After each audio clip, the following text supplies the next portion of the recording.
Good evening. I'd like to call to order the meeting for Bedford Township for October 20th, 2020. Please stand for the pledge. I pledge allegiance to the flag of the United States of America and to the republic for which it stands, one nation, under God, indivisible, with liberty and justice for all. Well, good evening and welcome everybody.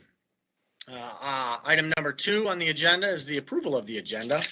I'd like to add the agenda under 8F, the approval to move forward for a grant for the Monroe County Museum for our building over there off of Stearns and Crab under 8F.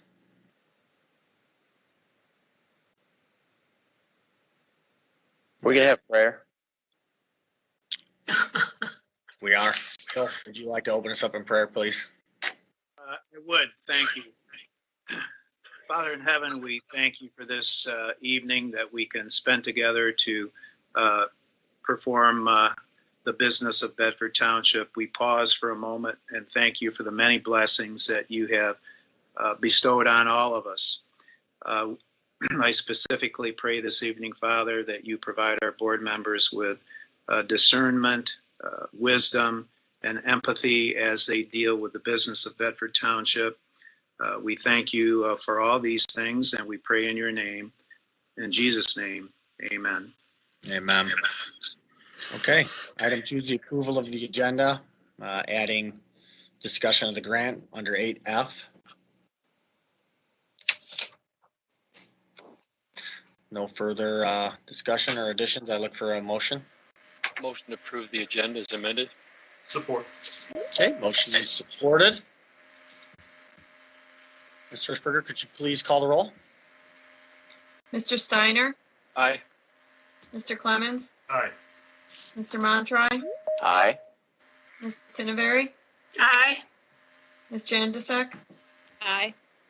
Hirschberger votes aye. Mr. Peroni? Aye, the motion passed 7-0. Okay, item 3 is the consent agenda. The agenda committee recommends to A, approve and place on file the minutes of the October 6, 2020 regular meeting of the Bedford Township Board. B, accept and place on file the general, savings, pooled funds, and CD reports from the treasurer. C, approve and place on file the revenue expense report and balance sheet for the period ending September 30th, 2020. Look for a motion. Motion to approve the consent agenda. Support. Okay, motion supported by Mr. Clemens. Discussion? Seeing none, Ms. Hirschberger, could you please call the roll? Mr. Steiner? Aye. Mr. Clemens? Aye. Ms. Tinneberry? Aye. Ms. Jandisek? Aye. Mr. Montroy? Aye. Hirschberger votes aye. Mr. Peroni? Aye, the motion passed 7-0. Item 4 under presentations is A, an organizational report for assessing department. Christy Eichler, head assessor. Obviously, the board knows we've gone through quite a bit of changes in the assessing department. And Christine has made a number of changes and improvements, and she would like, obviously she's communicating very well to the board with the updates, and she wanted to take the opportunity to further update on the board of what they're doing and where they're at. It's coming towards the end of the year, and she thought it'd be a good opportunity, and so did I, for her to be on, and we just appreciate what the assessing department's doing and how well they're coming along, and we really appreciate it, and Christine's doing an amazing job in that department. So if she's on, she can go ahead. Good evening. Hi, everyone.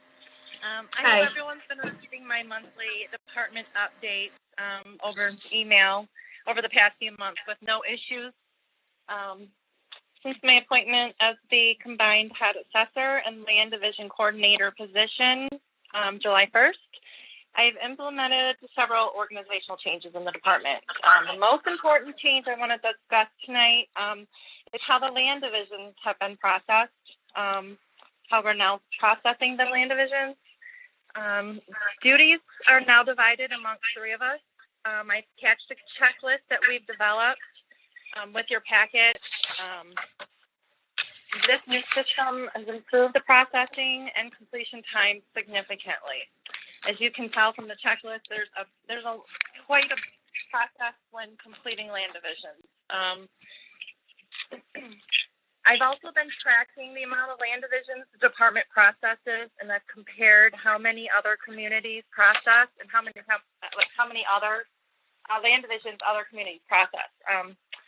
So far, since July, since I started, we average over 3 land divisions a month. I contacted 5 other communities in the county to see how many they process a month, and all 5 communities replied with 1 or less a month. I expect the number of land divisions to increase further once the Ag 2 rezoning district is finalized, and I will continue to update you on these monthly stats. We are on track for our field work. We've approximately 860 residential properties left to visit to meet our annual 20% inspection of properties. We've started field work on follow-up permits and new construction, and this will allow us to meet our goal for the 20% for the year, which is huge, considering that we've been shut down for a month because of COVID. So I'm happy with that. Also, department vehicles are becoming unreliable. We had to send someone out 3 times in September due to car problems. It's causing a blip in our time as we have to stop and what we're working on and pick up that person out in the field and then make arrangements for the vehicle. Consideration of replacements will be requested in the future, or some other thoughts or ideas on how to handle the situation. We're babying the cars. I just hate to see the bunch of money be put into the vehicles. When it's just like putting a Band-Aid on it. But anyway, so moving on. Some of you are aware the AMAR audit will be for this 2021 assessment roll, even though the audit will not begin until 2022. We are reviewing all of the AMAR requirements to make sure that we have everything in place for the audit and that we will score 100%. That's my goal. So we're kind of be doing a check and balance with the clerk after the election to make sure that all of the proper documents are lined up for the audit. We've also sent out some the charitable exemption applications to also fulfill our obligation for the AMAR review purposes, to make sure we're in line for that. Also, I just lastly, and most importantly, I just want to commend the assessing staff for stepping up and taking additional duties and responsibilities without any complaints since the recent change in staff. They're the ones that make my job easy, and I wouldn't be able to do this position without the help of all of them. That's pretty much all I have right now at the moment. Does anybody have any questions or concerns or comments for me? I'll speak to the vehicle situation. Obviously, the board knows we were replacing police vehicles, and a couple of them were wrecked. So that put a damper on us getting vehicles handed down from the sheriff's department. So we're going to have to look at that, pretty hard, here in the future, if, as far as replacing them. They're getting old and unreliable. And there is times when they go to travel, to go, to training. So they just have to take their own vehicles, and we pay them 55 cents a mile or whatever the going rate is. Mr. Steiner? Yeah, I just want to thank Christine for the updated report. This, along with some of the other reports, as we talked about last week, coming out of the finance department recently with our new finance manager, this is exactly what the board needs on a regular basis. And I do thank you for that, because this really explains a lot of what the department's doing, where you're headed, are you meeting your compliance goals, et cetera. So keep up the good work, and if you need any assistance from anyone, don't hesitate to ask. I've always said the only dumb question is the one you didn't ask, so there's never a dumb question. Again, thanks, Christine, for taking the charge on giving us information and keeping us updated. Sure, no problem. The bottom line is this board has been supportive of building a great team over there, and they have a team that works well together, and I couldn't be more prouder. Ms. Tinneberry? Yeah, I too want to echo Rick's comments. I'm very thankful, Christine, for your dedication, for the time you put in, for the extra effort, and please thank your staff as well, because I know that working together and having cooperation with one another is a very important aspect to this kind of a super report. I also I'm a document person, I'm a organized person, and your chart for your land division, the checklist, is absolutely outstanding. I think you should share it with all other assessors in the county, because it's just the best I've ever seen. And believe me, I've been around through several assessors, and I appreciate this effort, because usually we don't get the kind of information we are getting here and in the reports that you send us in the email. So thank you very much. I appreciate you, and I appreciate your leadership. Thanks, Nancy. Okay, anybody else have anything to add, or Christy, would you like to add anything? I'm good for now. I'm just looking forward to scoring 100% on my AMAR review, but that's it. There you go. And then if you'd like to call back in, or if you'd like to hang on the line for the other. I'll hang on the line. If anybody has any questions about the other agenda items, I'll be available. Okay. Perfect. Thank you so much. Okay, moving on to public comment. Comments limited to 2 minutes for board agenda items only.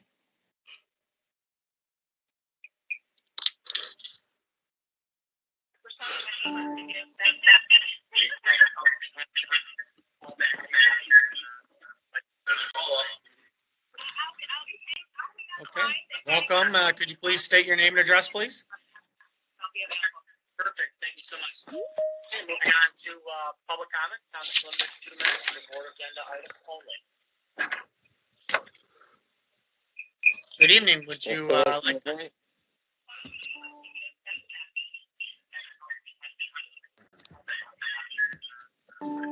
George, do you have somebody on? I think he's there, Paul, but sounds like a television on in the background as well because of the delay. It's the YouTube meeting watching the video. So can you hear me? Is it better? Okay. Can I hear you now? Yeah, is that better? Yep, that's great. Okay. Go ahead, state your name and address and your comment. Okay, so this is Andrew Nitz with the owner of the Mulch King. And I would like to just say thanks to all the residents of Bedford Township, the other small businesses that have taken advantage of our services that we provide. We've had over 200 cars a day on average throughout the entire year, with that number obviously greatly growing right now through the fall season.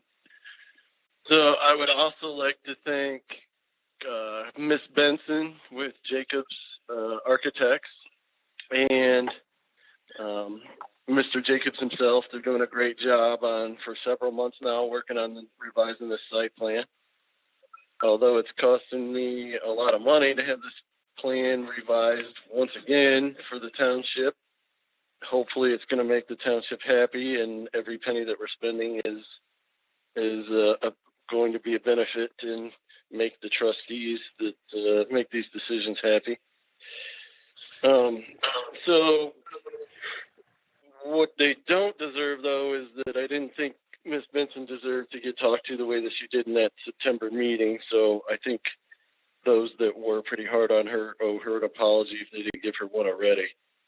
So thanks to all the township residents and to Ms. Benson and her staff once again.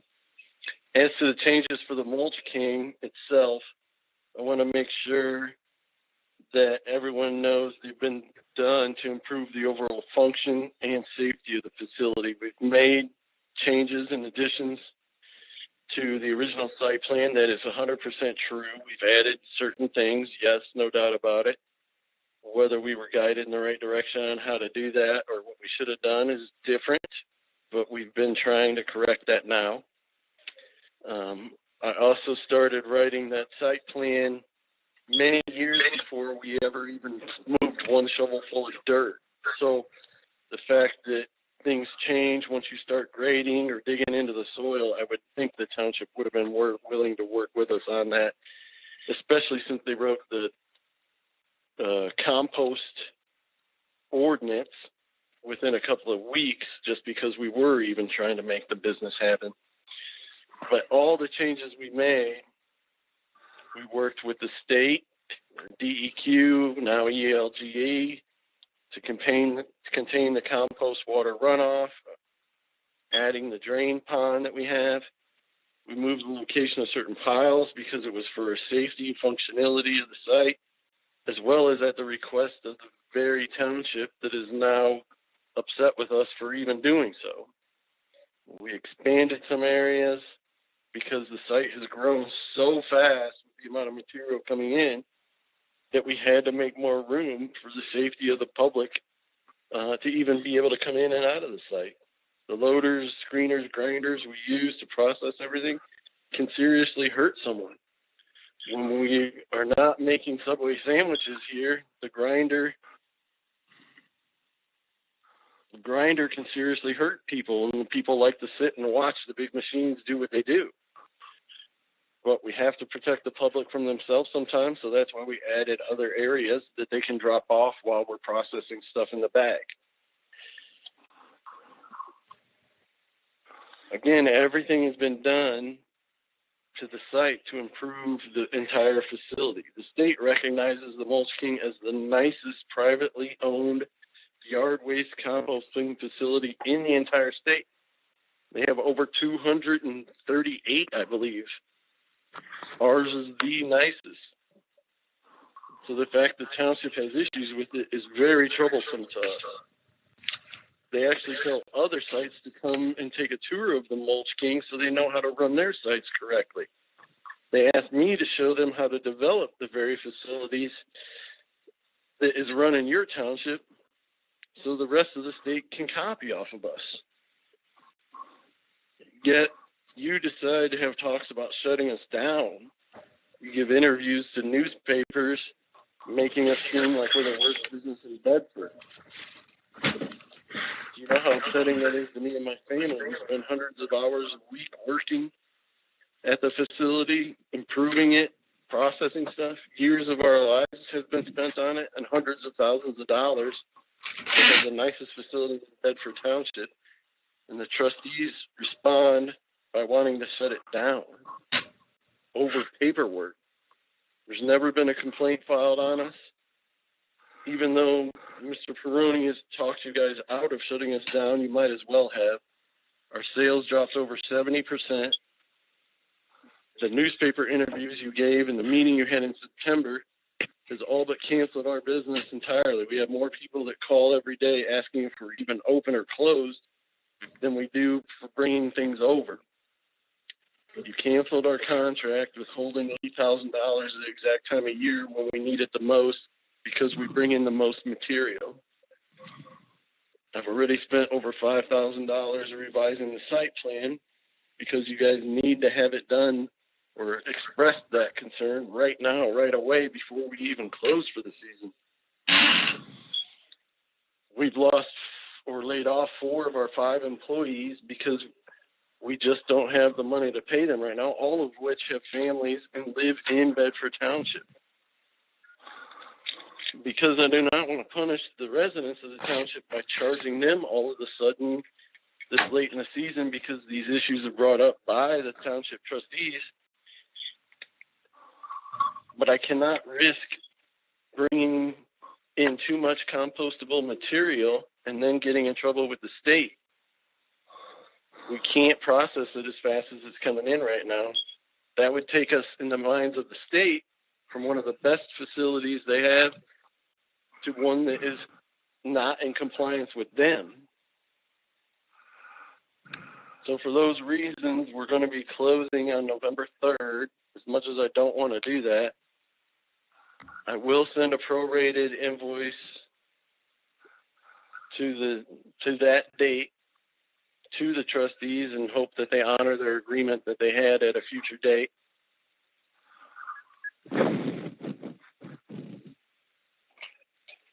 I hate to talk politics, but it seems like there's a lot of really strange politics going on at the township, and I don't know if that has anything to do with what's going on with us or not. All we hear is strange stuff every day.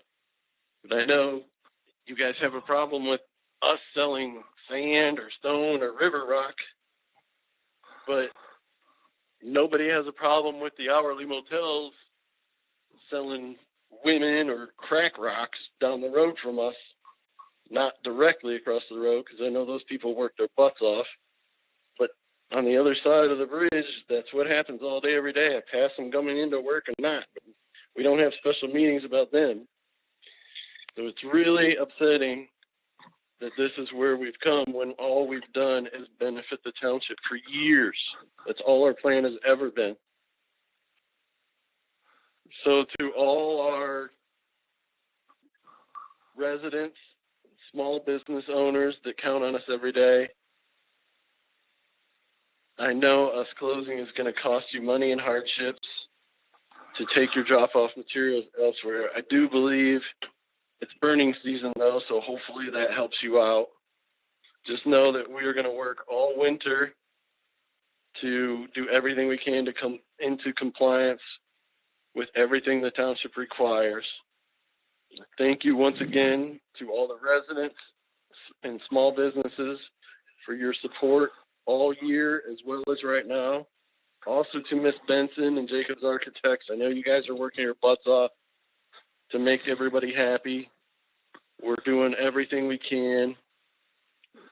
Hopefully Miss Benson will get a straight answer and we know everything we need to do to make everybody happy so that we can hopefully open next season.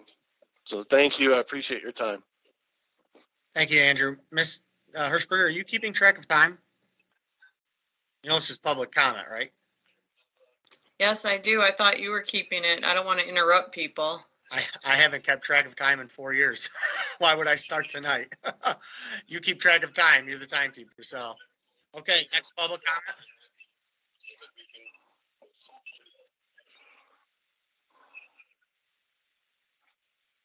Okay, who's up? State your name and address.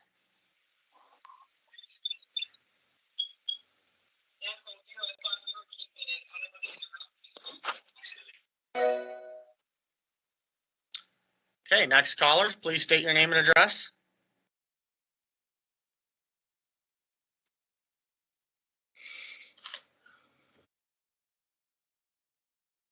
Okay, moving on.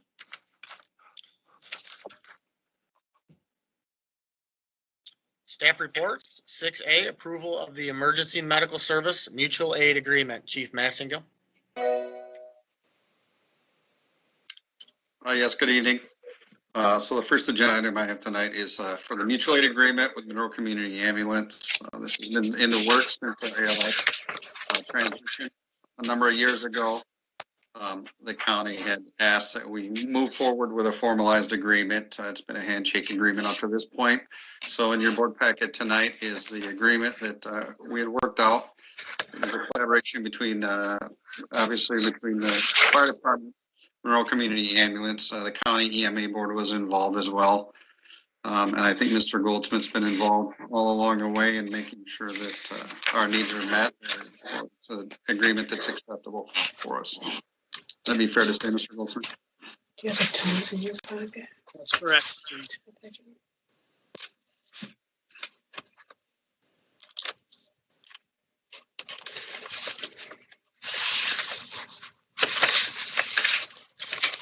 Okay, anybody have any comments or questions for Chief?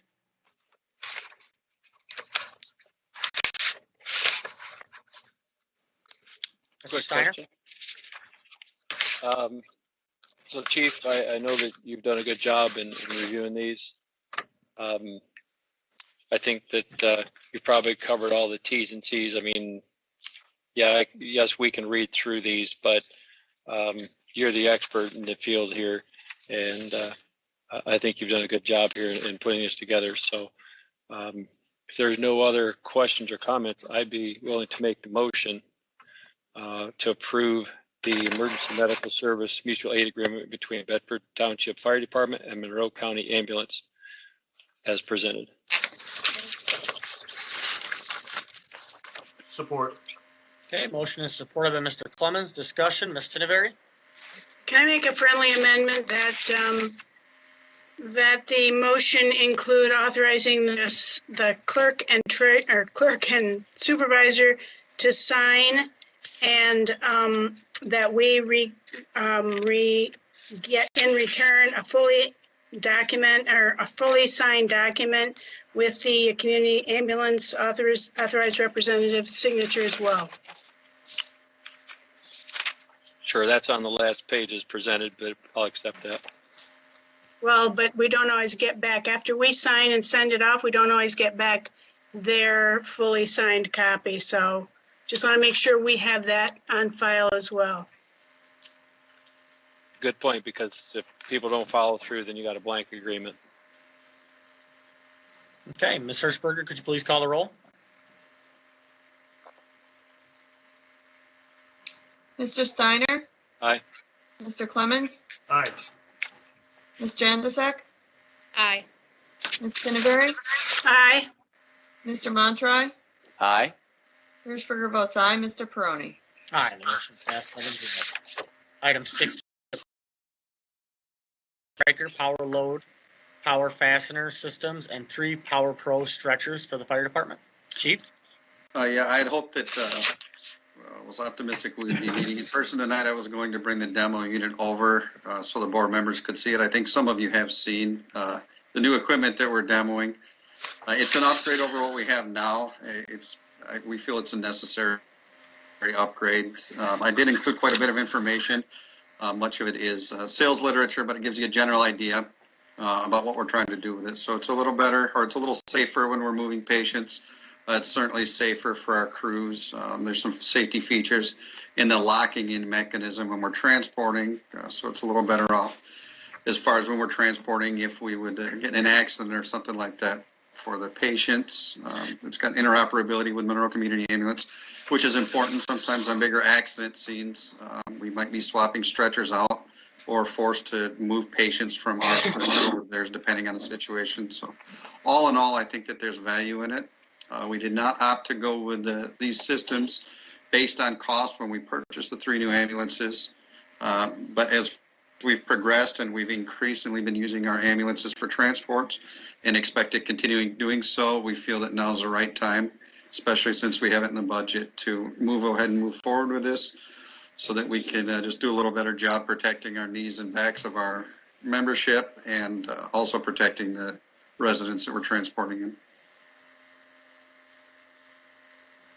Okay, comments and questions from board members?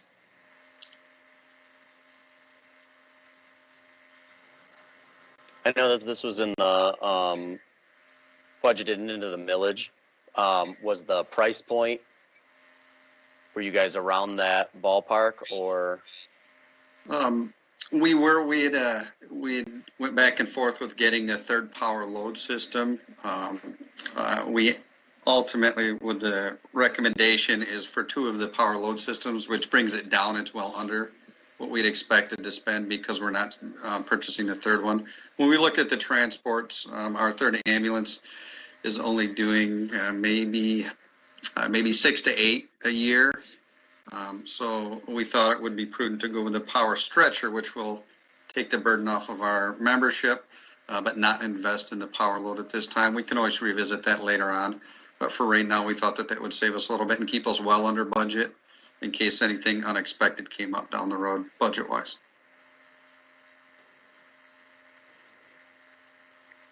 Any more comments or questions for Chief? Seeing none, I look for a motion.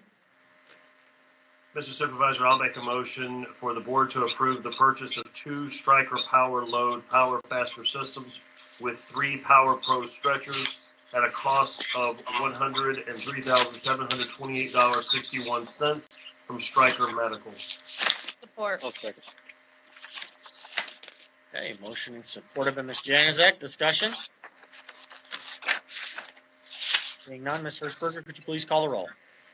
Mr. Clemens, Aye. Ms. Janusik, Aye. Mr. Steiner, Aye. Mr. Montroy, Aye. Ms. Tinneberry, Aye.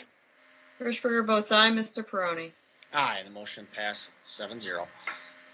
Item 6C, approval to solicit bids for the sale of the 1996 Chevy Suburban. Yeah, this is a little bit of housekeeping. So as we continue to update the fleet, we've got the 96 Suburban now that we're not using. It's been underutilized. Largely since we brought in the 2014 vehicle from the Sheriff's Department, we think it's appropriate now to go ahead and solicit bids and kind of get it off of our, out of our fleet, so. Okay. Buddy, have any comments or questions for Chief? Is that just a basic Suburban? It's not like anything special besides? Yeah, it was a Suburban purchase as a rescue vehicle in '96, in about 2018, I think. We took it off the front line and stopped using it. So yeah, it's just a '96 Suburban. So it's not something that like you have to find a specific buyer of any sort, I guess was my question. Correct. The emergency equipment, the radios and everything have been stripped off. So that's correct. Okay. Chief, is that a 4-wheel drive vehicle? I believe so. I thought so. So that'd be the only thing. Well, thankfully, we don't work it like we used to and sell the vehicles to employees at the township for $100. We're moved into a place where we're putting them out for bid and getting a fair market value for them. So I appreciate that. Okay, so I look for a motion. Mr. Supervisor, I'll make a motion for the clerk to solicit for sealed bids for the sale of the 1996 Chevy Suburban as presented. I'll Support. support. Okay, motion and supported by Mr. Clemens. Did you support that? Did I get that right? I think it was a tie with Ms. Janusik, so Okay. your pick. All right. We'll give it to Mr. Clemens. Could Who I did you give it take a to? discussion? Mr. Clemens. Okay, are we putting a minimum on this? I know we've done that in the past. What's the Blue Book value, Chief? I'm not sure, sir. I would think a minimum on that truck would be a few $1,000s. How many miles are on it? I mean, let's look it up on Blue Book and see what we get, to start.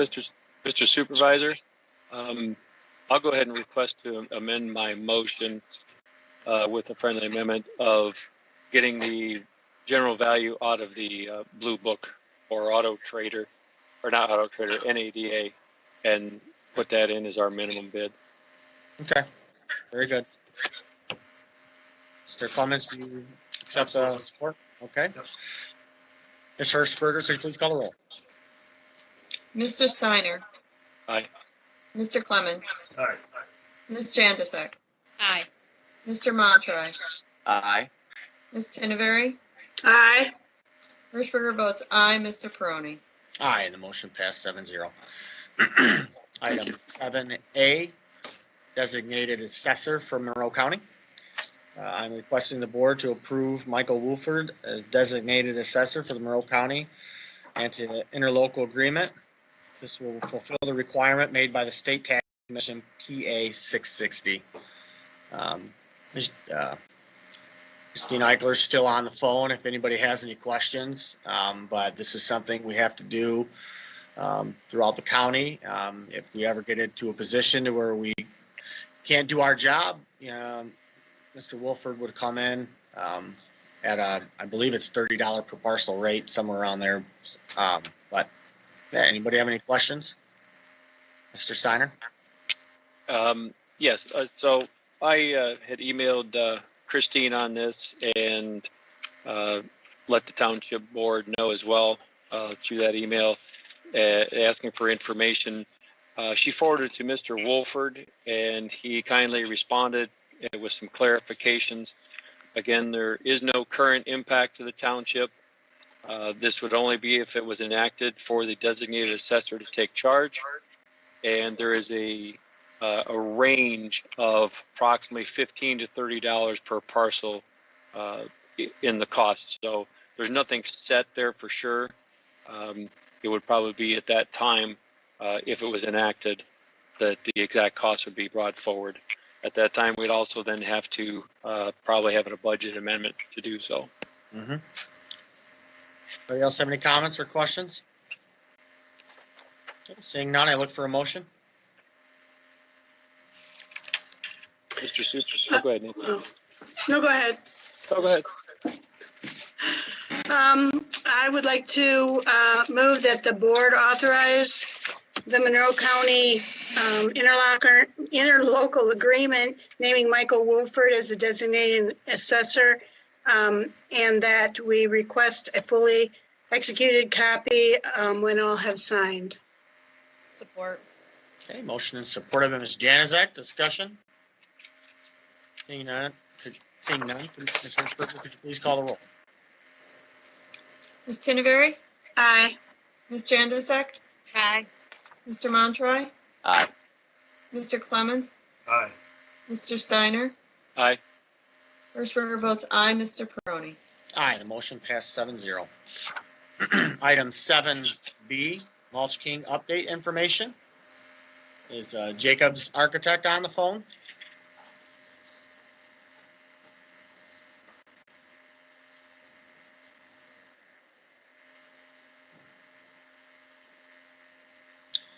Well, I have some information. I thought Jacobs was going to be on the phone, so we did have a meeting. I believe that was last week, and things were submitted today. We had a great meeting with the Mulch King last week to go over the site plan and to discuss everything that we have issue with as a township due to the original site plan, and let him know what he has to do. And so I'm going to read some information I have from Karen Kincaid. The planning department is confirming the site plan. An application and the fees for Mulch King were submitted to the planning department today, October 20th, 2020, as the deadline imposed by the township board at their September 15th, 2020 meeting. Once the planning department has had an opportunity to review the submitted plan, a determination will be made as to whether or not any further variances will be required. As well, the amended site plan will be subject to review by the Manikin Smith Group and possibly the Monroe County Drain Commission. Site access was installed as approved by the MCRC with no purpose change and therefore requires no further review with this submittal. The Township Board minutes of September 15, 2020 also indicated the planning department would make an attempt to schedule site plan consideration near November 11th, 2020. It should be noted, review responses may exceed the November 11th, 2020, of which the township is closed in observance of Veterans Day. Tentative deadline, however, the planning department will schedule the site plan for consideration as soon as possible. Due to several upcoming public hearings the planning department has scheduled within the next couple of months, we would like the township board to give consideration to allowing electronic meeting to continue through the end of the year. So as long as no required changes are enacted, as public hearings are required for all BZA variance requests and for all text rezoning requests that have been already scheduled for consideration. It has been found it is difficult to anticipate how many people may turn out for a scheduled public hearing, and separation requirements are still in effect that limit boardroom capacity to minimal number of people. With this recent change from in-person to remote meetings, the planning department had to republish 3 public hearing notices, change the date of the meeting due to the inability to meet minimum notification requirement, and remail notifications, as previously stated.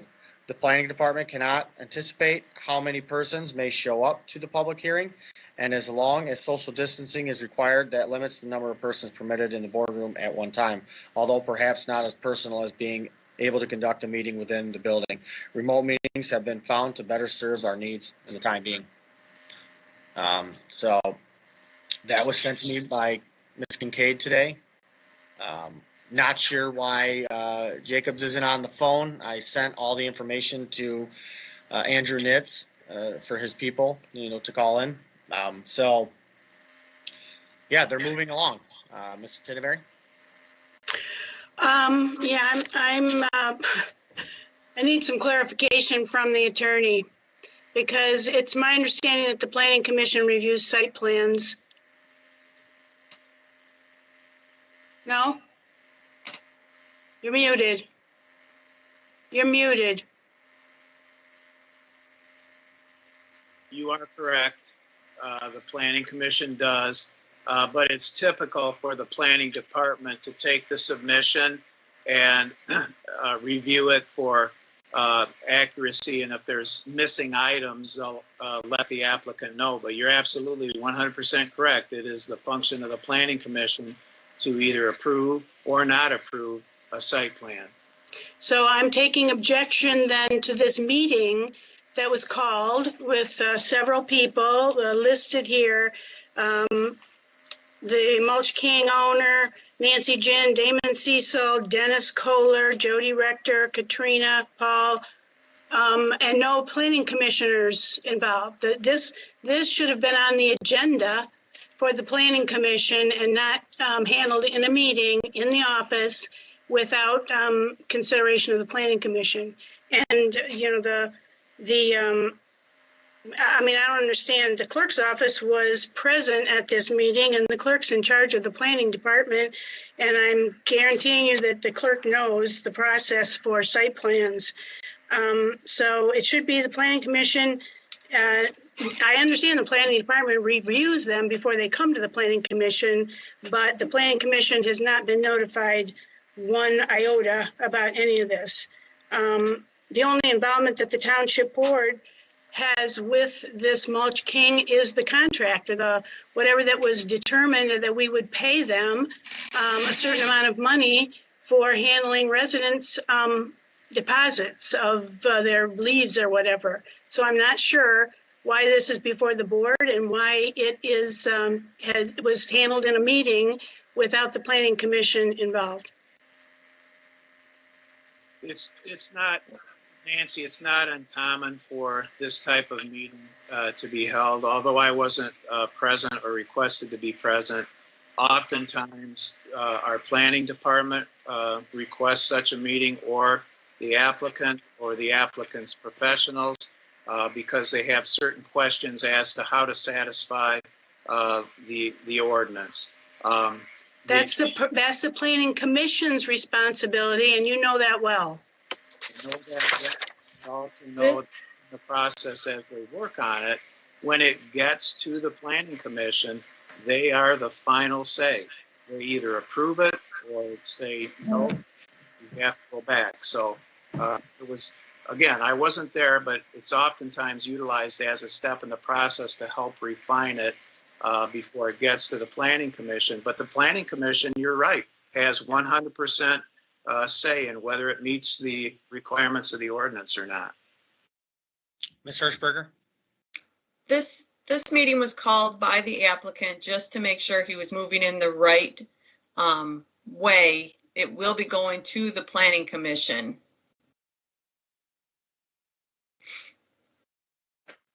That doesn't answer my question, because it should have been on the agenda of the Planning Commission. The applicant should have been told that the people involved in that meeting have no authority in making any decision about whether he's in the right track or not. It's the Planning Commission that makes that decision regarding the site plan.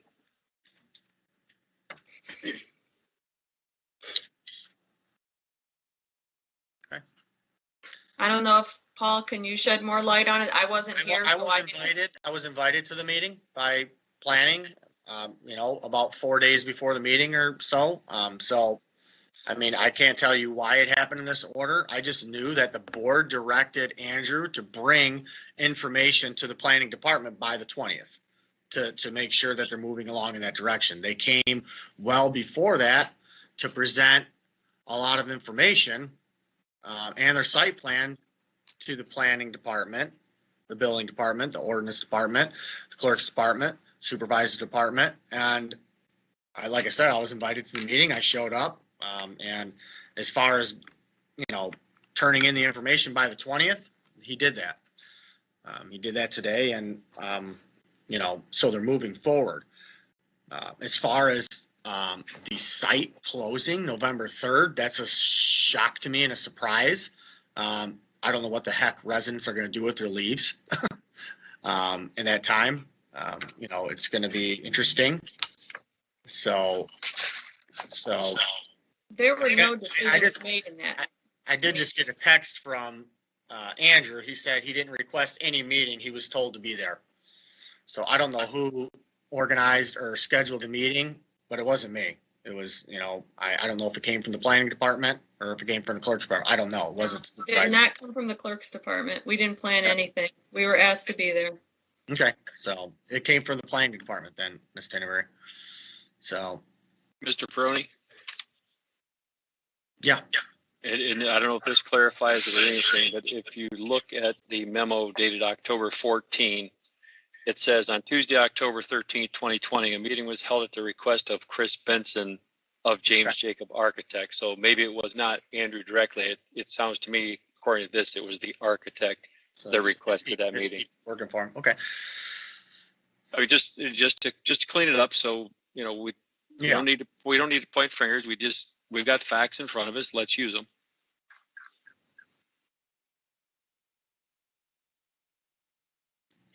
Okay, so like I said, he's moving forward. As far as Andrew closing November 3rd, it's a surprise to me. I don't know.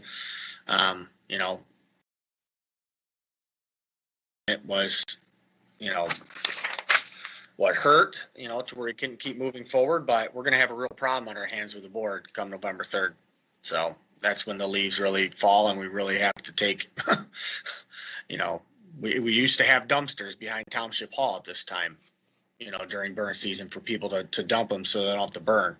We'll have no place at that time. So we're going to have to put our, thinking caps on and figure out something for the residents. So no one knows the situation with that. What's the situation with this closing? I just heard the same thing you did tonight. Mr. Supervisor, I probably shouldn't say this, but I'm going to anyhow. It's not the board's action that resulted in a business decision by him to close. Quite frankly, it's a material breach of the contract for him to close before he was set to close pursuant to the terms and conditions of the contract. Apparently it's a business decision. There were some inconsistent statements made by him tonight. On the one hand, he said he has a 70% reduction in his business. On the other hand, he said he's received so much material that he has no place to put it. So I don't want the township board, and I'm sure you don't, to feel responsible for the closing, because you're not. It's a business decision that he made for reasons known only to him. So I understand that township residents will be disappointed and not perhaps have a place to take their yard waste, but it's not the township's doing, period. Okay, so does anybody else have any comments or questions, or we can keep moving on? They're moving forward with coming into compliance, and that's what the board has to do. So that's what we have in front of us. So why are they coming into I guess I'm thinking what's going on at this meeting where what was discussed, that why are they pushing to come into compliance to say that he's going to close? That's also more contradictory. I don't know. I don't know. I would assume that he had to lay off employees and can't keep up with the massive amount of leaves that's coming in. I guess I don't. You guys heard him say the same thing. I'm not sure. So. Well, I don't want to move on. I don't want to move on past it. I feel like there should be some discussion surrounding this, kind of figuring out what do we need to do moving forward. Because as much as at the last meeting, I felt like I was defending Mulch King in the sense of kind of give him a break, but at the same time, I agree fully with Phil without looking at the document. It seems like a breach of agreement, and I'm not a fan of that either. So I feel like there's a lot of he said, she said going on, and we need to get it figured out so that, and we got more than enough time to get it figured out to iron this out and say what's actually going on. But I'm looking for pleasure of the board to find out what do we need to do to, instead if there's a meeting that just happened, it seemed like this is the kind of thing that's ironing things out. And that's what I don't understand. That's happening. And then now it's like a closing. I'm just looking for other board members' He says he's at 70% reduction in sales. Okay, not of leaves coming in. So he had to lay off people, he said. So he can't process all the leaves that's coming in right now in mass amounts with one person, from what he's saying, from what I took it, from what he said. Because this is also going to bear a lot upon 8E tonight. We're talking about a text amendment. Moving forward, he plans to reopen normally in spring, from what I understood from him talking tonight.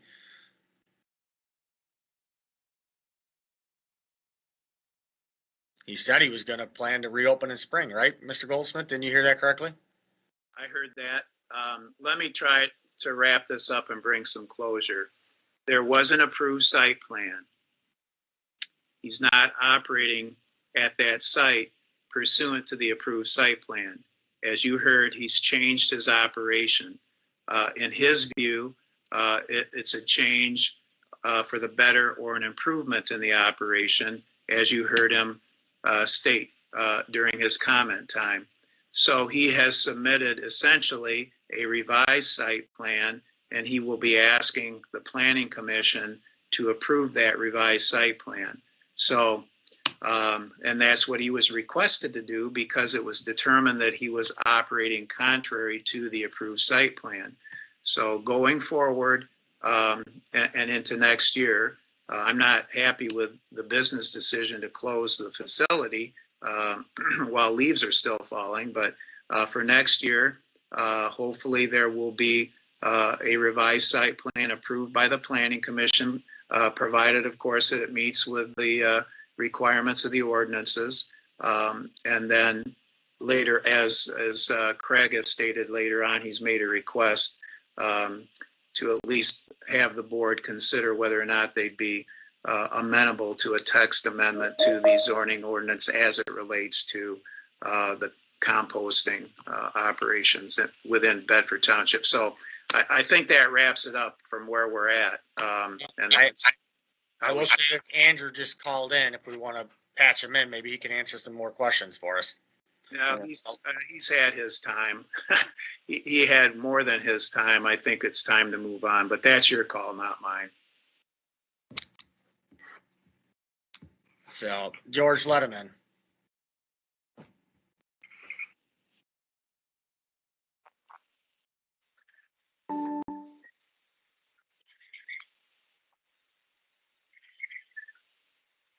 And can you help clarify some of the questions the board members had? We don't need to get into the weeds of, a lot of what you talked about earlier.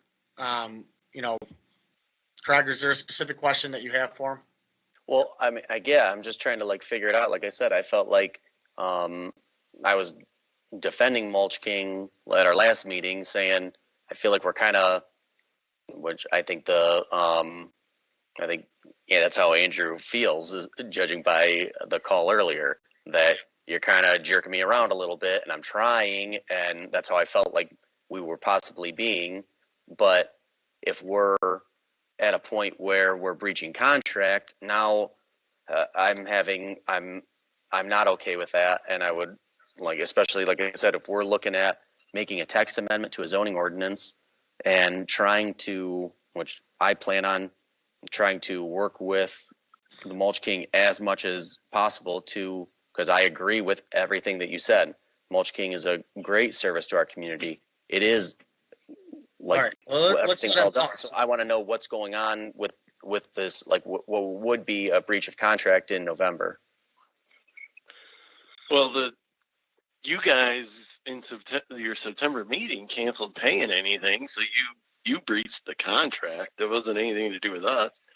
The busiest time of the year, and obviously Mr. Peroni knows it because he said it at your meeting, is now. That's what our whole deal, so to speak, is supposed to be for, is that 10 billion leaves come to my place and I take care of them instead of them going up in flames in the township. And you decide that not only are you going to cancel it or cut it off, but you're going to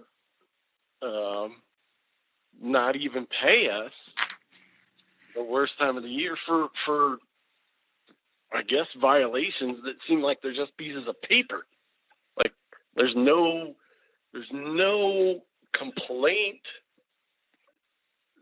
of any kind, that like it's not like our site is a cesspool of rotting water or people are being diseased or in trouble because they come anywhere near our place. Well, I think the board is clear. That's the problem that I have, is that if the state thinks it's the greatest facility in the entire state and they want to copy it and tell everybody else to copy off it and run your place like Mulch King in Bedford Township. And Bedford Township is like, well, we're going to shut you down because this is ridiculous.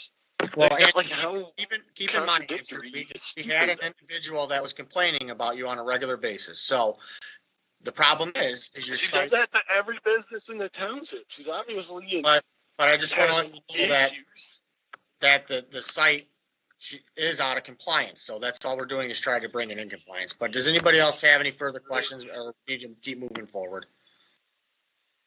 But here's the issue I will say is that the busiest time of the year, I mean on a regular day in June, we get over 200 cars a day. And we brought in over 15,000 yards of brush this year alone. Not even grass release, brush. It cost me $3 a yard to even grind it, another $12 to even make mulch out of it.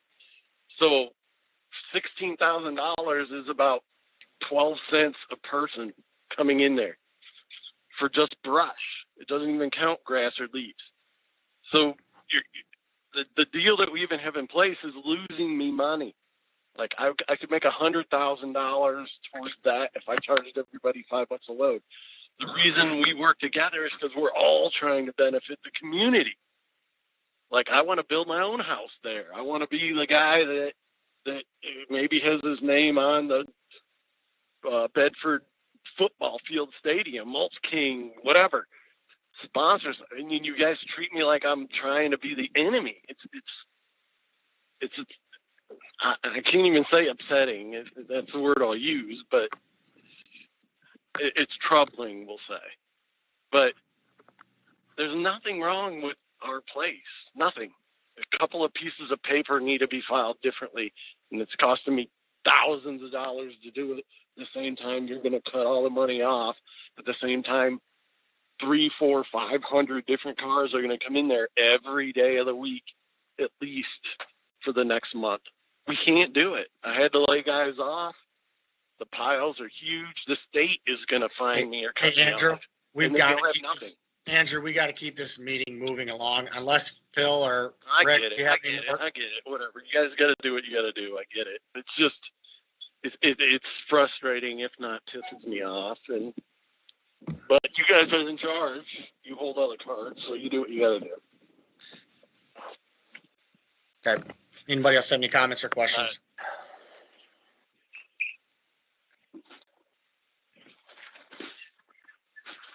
None? All right, moving on. 8A, vouchers for payment. Ms. Hirschberger.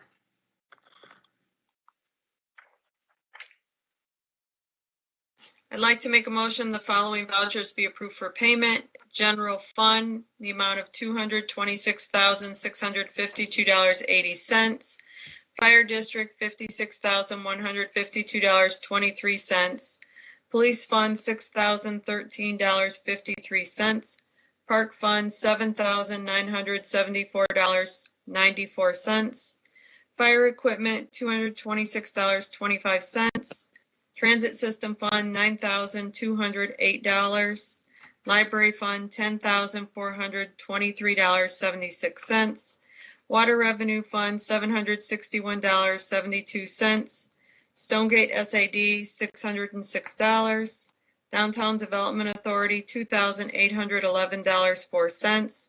Sewer O&M fund, $28,790. Trust and Agency Fund, $2,286.25, for a grand total of $351,906.52. Support. Okay, motion is supported by Ms. Janazak. Discussion? Seeing none, could you call the roll, please? Hirschberger votes aye. Ms. Janazak? Aye. Mr. Montry? Aye. Ms. Tinneberry? Muted, Nancy.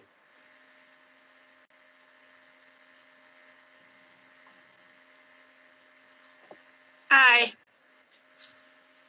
Mr. Clemens? Aye. Mr. Steiner? Aye. Mr. Peroni? Aye, the motion passed 7-0. Item 8B, approval to combine parcels 5802-260-031-2-260-032-00 and 5802-015-086-00 and Goodell Park plat. Ms. Eichler? Yes, so I've drawn up a land combination restriction agreement. Taxpayer wants to combine 2 platted lots and 1 unplatted lot into 1 parcel ID number to in order to receive 1 tax bill and to build onto the 1 lot. Pretty cut and dry. Don't see any issues with any of the combinations. They meet all of the land division requirements or whatever, other than just this land combination restriction agreement needs to be approved.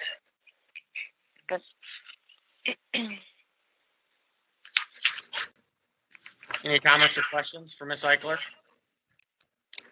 Seeing none, I look for a motion. I'll move.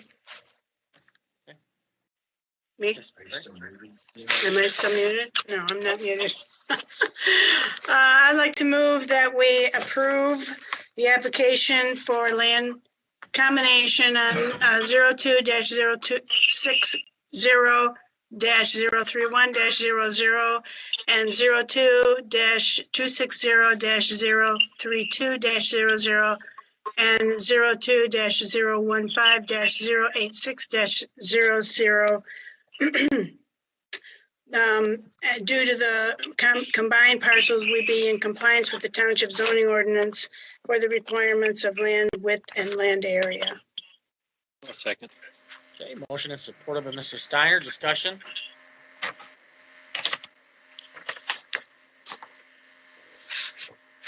Hirschberger, could you call the roll, please? Ms. Steiner? Aye. Ms. Janazak? Aye. Mr. Clemens? Aye. Mr. Montry? Aye. Hirschberger votes aye. Mr. Peroni? Aye, the motion passed 7-0. Item 8C, approval to purchase barriers to protect the generator at Fire Station 2. This generator is exposed. It's the one we had replaced, I believe, with insurance. Correct, Ms. Hirschberger? Yes. Replaced the generator. We tried to get 3 bids. We ended up with 2. We do have a low bidder with Bedford Fence Company to install 4 6-inch posts to protect that generator in case a fire apparatus or a vehicle backs into it. So I look for a motion to approve Bedford Fence Company to perform the work at the Dean Road Fire Station in the amount of $1,200. Mr. Supervisor, I'll make that motion. Do you want me to restate? Nope. Got it. I look for support. Second. Okay, Second. motion is supported by Mr. Clemens. Discussion? Seeing none. No, I got a question. Is Go ahead. that, so I'm assuming that's not millage money? No, I don't think so, because well, it could be, I guess, Mr. Goldsmith, because we have buildings in the millage money. It's permissible because that's part of the approved or permitted use of the money. I just don't know which budget the chief proposes to take the funds from. Mr. Supervisor, are you speaking of the new millage? Correct. That's another year out. We don't collect that. I believe the old millage was no, it was just vehicles. The new ones, you're correct. So we can't. You're correct. Okay. So where, what does it come from then? Probably Chief's back pocket. Okay. Sounds good. I'm okay with that. No, I'm fine with it coming out of the general fund. Okay. So. That's all I had. I was just curious. All right. Could you call the roll, please? I heard Mr. Clemens made the motion. Who second? Mr. Clemens made the motion. Mr. Steiner second. Mr. Steiner, okay. Mr. Clemens? Aye. Mr. Steiner? Aye. Mr. Montroy? Aye. Ms. Janusik? Aye. Ms. Tinneberry? Aye. Hirschberger votes aye. Mr. Peroni? Aye, the motion passed 7-0. Item 8D, approval to fix the culvert on Minks Road. Okay, so Kip's RV called me about a month ago and explained to me his problem. Although he's not a Bedford resident, I still met with the business owner out at the property. The situation that the board got into a couple months ago is the owner, the Kuznos of the property on both sides of Minks Road, wants to close the road. Well, that was fine. The board moved forward. We didn't approve the culvert back then, and it went to the road commission. Well, if the road commission closes that road, Kip's RV cannot get to their business right now because the culvert is closer to Telegraph Road. Okay, so the road commission got back to us and basically said we will not close a road unless access is given from another area. So we would have to fix the drain, okay, in order for the road commission to close the road. So, eventually, we'll see a return on the dollar because we're not sticking money into the project as far as road maintenance and new stone and chloride for the road, because that all happens. And the road commission will save money on all that as well, and ditching, because they just ditched it and put stone down and chlorided it. So, it's one of them situations. It's not a Bedford business, but it is our drain. So, Christopher, do you have a question? You're muted. You're muted. I have the minutes from our June 16 meeting where we agreed to partner with Minks Road for $3,900. I mean, for Erie Township for $3,900. It was, it says, Mineral County Drain Commission would prepare a 4-25 agreement and the two townships would split the cost. The motion was made by Peroni, seconded by Tinneberry to partner with Erie Township on Minks Road culvert replacement contingent on approval of Erie Township's portion being shared with us in the amount of $3,900. And it was it's all 7-0. So the road commission won't. So we did that motion and went through, correct? Correct. Okay. So I thought the board had stopped that and because they were going to close the road. I don't other than that one. I want to say, was it contingent upon Erie Township? Yes. I think we're still waiting for anything official to come through Erie Township. Like it says, I know it says in one of these emails in the packet that they had went out there, whether road commission had went out there and had worked with the Kuznos were out there going because they were ripping into the corn and whatnot. And I thought it said, I forget if it was the road commission, I want to say, or Erie in one of these emails said something about that they put it on pause while getting this, let it get figured out before we, if you're gonna close the road, that it was, I forget which, like I said, which one it was, but, so I think they put a stop to it after, like, when it had gotten to that, and that's my assumption, at least, looking through here. But I'm curious I was curious as well with the rise in cost, if that's what you were bringing up, that we had a rise in cost from, because it was $3,900 each, now to $5,300 each, right? Yeah, Correct. I was curious about that as well. I don't know. I've talked to the Kujnos about this, and it's like, it's just a weird situation, and it stinks that, like, just the way that it's set up, and you got 6 different entities involved between Erie and then the county and then us, and trying to you have a pointless road that is nothing but trouble like that. It's pointless. That whole road is pointless. It just costs both townships money, but we can't really move forward. All I know is the drain them off. commissioner didn't have approval to fix the drain. The road commission wouldn't close the road down until we fixed the drain, and the new price is the new price. So, did you make any calls, Krista, to the drain commissioner or anybody else to ask why the rise in price? Or we just asking why the rise in price? Ms. Tinneberry?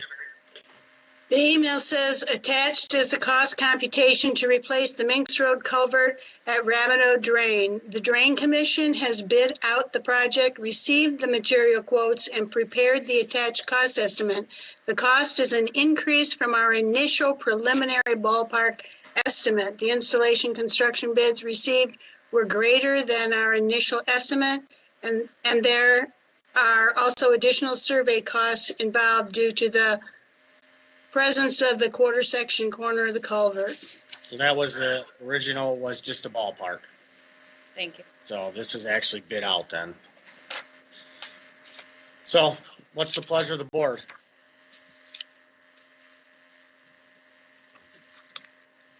Eventually, we will see a payback from not maintaining Minks Road, but it'll take quite some time. And they won't close the road unless the drain gets fixed.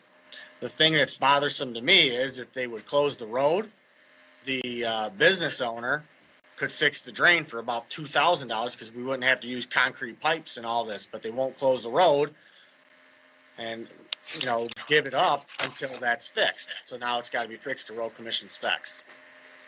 So the situation we're in.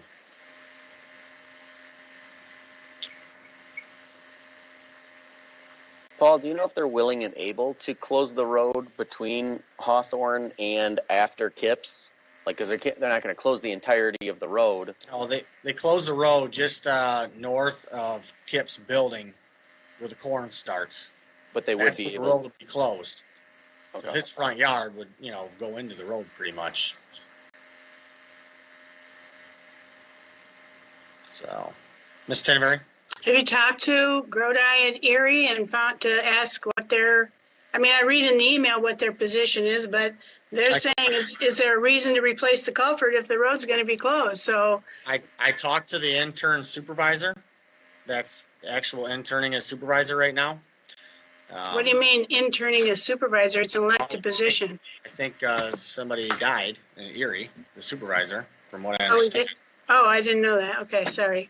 So he was replaced. They are all for fixing it. Okay, if it doesn't get fixed, then he doesn't have access off Telegraph Road to get to his place.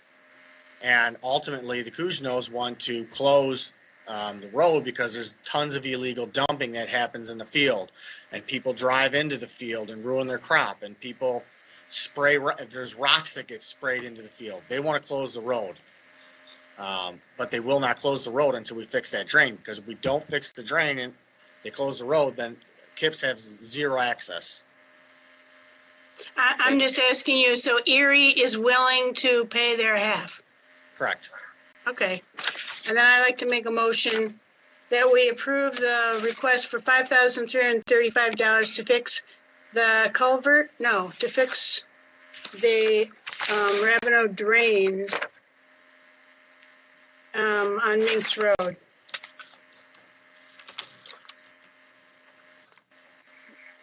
I'll support. Okay, motion is supported by Mr. Montry. Discussion? Just a point of clarification, so what we're doing is just approving an additional 1435 above the 3,900 from 2 weeks ago, correct? It was longer than 2 weeks ago, but yes. This is I guess this is a full new contract. I'd have to look back at what Ms. Janis told you. I didn't What was the date? looked at that. That was in June. June 16th. I'm sorry, I misheard June. Okay. I have the information. Thank you. Would it be cleaner if I just approved the difference? No, ma'am, I just was looking for clarification. Thank you. Don't call me ma'am. That's how I was raised. I'm Sorry. a Mrs. Mr. Supervisor, Yes. you might want to make that motion conditioned on Erie Township paying its 1/2 amount if that wasn't already made. And at a cost not to exceed. Okay, Mr. Steiner. I agree all with all that he said. Okay. Mr. Steiner. You're muted.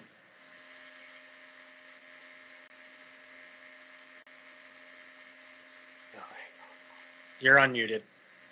I hit the wrong button here. No, Mr. Goldsmith beat me to it. I was actually going to say not to exceed the new amount because it was actually bid. Okay. All right. Could you call the roll, please? Ms. Tinneberry, Aye. Mr. Montry, Aye. Mr. Steiner, Aye. Mr. Clemens, All right. Ms. Janzak, Aye. Hirschberger votes aye. Mr. Peroni. Aye, and the motion passed 7-0. Now, Mr. Peroni, once that's done, who has to initiate, to get that road closed? Do we have to make some sort of motions or? After the drain commissioner fixes it, then we'll go through the same request to the road commission to close the road. And I wouldn't see any reason why they want to close it at that point. Okay, so moving on to 8E, direction on whether to consider adopting a text amendment to the zoning ordinance, which would allow the sale of rock milling, screenings, and other type material, which is not produced on site. Mr. Goldsmith, if you'd like to elaborate on it, this came out of the meeting. We want to see Mr. Nyes succeed at Mulch King. Not one person on this board wants to see them fail. Although we get complaints from an individual on a regular basis, from my understanding on it, we need to ultimately help him succeed over there. And one way he's going to succeed is to be able to have the sale of rocks and millings and some of the things that go along with a mulch company. He's going to have a hard time making it on just selling dirt and mulch. I know he sells a lot of the other materials. So I asked Mr. Goldsmith to write this up and get it to the board for the proper way it should be done. So, Mr. Goldsmith. Thank you, Mr. Supervisor. Very simply, the Mulch King operation is situated in an I-2 zoning district. A composting operation is allowed as a special use facility within the I-2 industrial zoning district. Special use was granted after the ordinance was adopted. Within our industrial zoning districts, we don't allow commercial sales of products. With respect to composting, it's in the ordinance where products that are produced as a byproduct of the composting operation can be sold from that site. And that is soil and mulch. So in order for Mulch King to sell other products not produced at that site, the zoning would have to be amended. Now we have our policy that we put in place and then amended So the policy requires it to, really technically, it requires it to go to the planning department first for an analysis, and then it comes to the board. And if the board says, yes, go, then it would go through the normal process. An ordinance amendment would be drafted. A public hearing would be held in front of the planning commission. A recommendation would be made, and then ultimately the township board would make a decision whether to grant the requested say or not. So, in speaking with Karen and Jody, it was thought best to put it in front of the township board to see if this is something the township board wants to pursue. If you did, then the next step, it would go back to our planning department, and Karen and Jody and their staff would put together an analysis for the township board. It would come back to you for your review, and if the board approved it, it would then go to planning and the attorneys to draft the zoning ordinance amendment, then through the process that I just explained, through the public hearing, and then ultimately to the township board. So ultimately, you have to give some thought to and decide, do you want to allow commercial sales in the industrial zoning district from this composting operation other than products that are produced at the site? You're muted.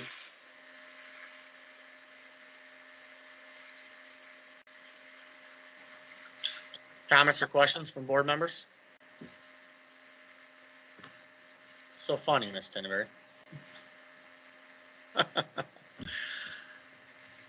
So, like I said, the board wants to see Mulch King succeed, and I think it makes sense for somebody that produces mulch and dirt from compost for this community. The community absolutely loves it. Burning is down. People are utilizing Mulch King more and more. Illegal burning has gone down a lot already this season compared to last season. So if this is something that can keep him, obviously you heard him what he said. He's not making a ton of money off of our $16,000 a year agreement. I don't want to hamstring him anymore. So, but also, I don't think it should be wide open either, as far as what he can sell. I think it's got to be very specific, like Mr. Goldsmith said. So, anybody have any comments or questions, or Ms. Tinberry?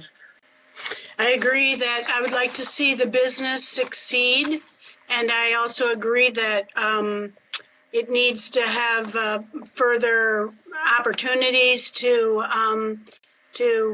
make to sell things and to improve the operation.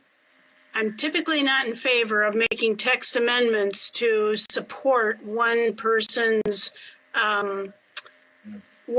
enterprise. However, in my mind, after reading the information, I don't know why this wasn't included in there in the beginning. I think that the ordinance should have included that. We should have looked ahead to see, what kind of, like the operation out on near the 23 interchange there on Stearns Road. I see all of that being sold and in addition to other types of landscaping. So I'm all in favor of it. If we're ready, I'd like to make a motion unless there's other discussion. I'm jumping on people's toes.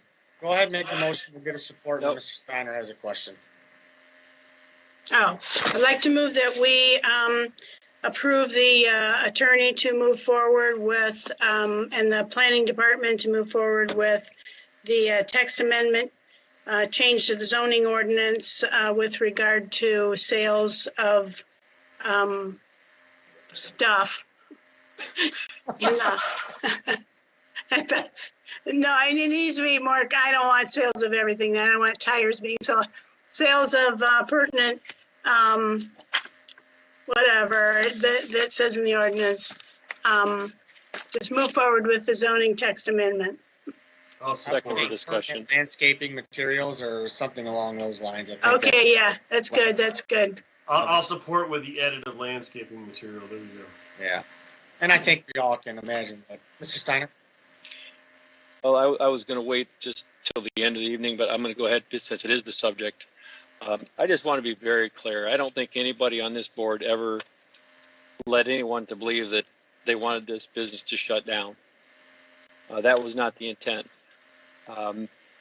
As I said in another instance earlier, we don't want a finger point here of who did what, but since it's been said that the owner thinks that the township has breached the contract, if you look at the contract, there were many things from the original plan that does not comply with the ordinance. Therefore, that is the overall original breach of the contract. The township had every right, based on the contract, to withhold funds due to that issue.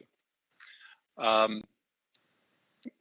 Knight made a comment that Mr. Peroni talked to everybody about staying open. I don't recall any conversations. I never heard anything about staying open, not staying open, closing, etc. So I'm not sure where that came from.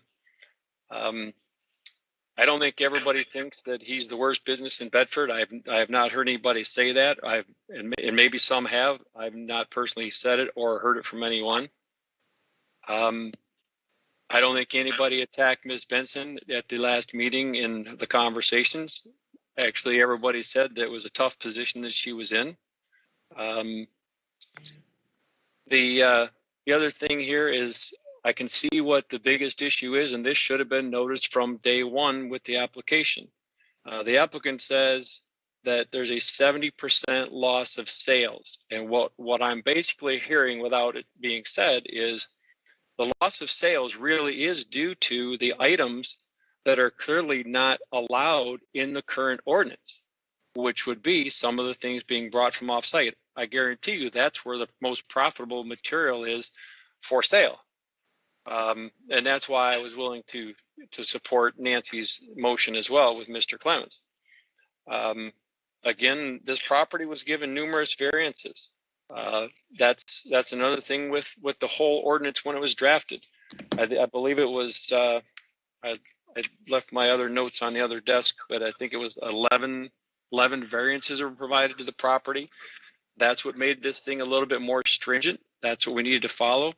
The site plan, whatever was presented today, I believe that if that is accurate, there's a few other things that need to still come up to get approval, such as the building that was constructed on site. They need the permits for that building as well, with also some height of windows in that building.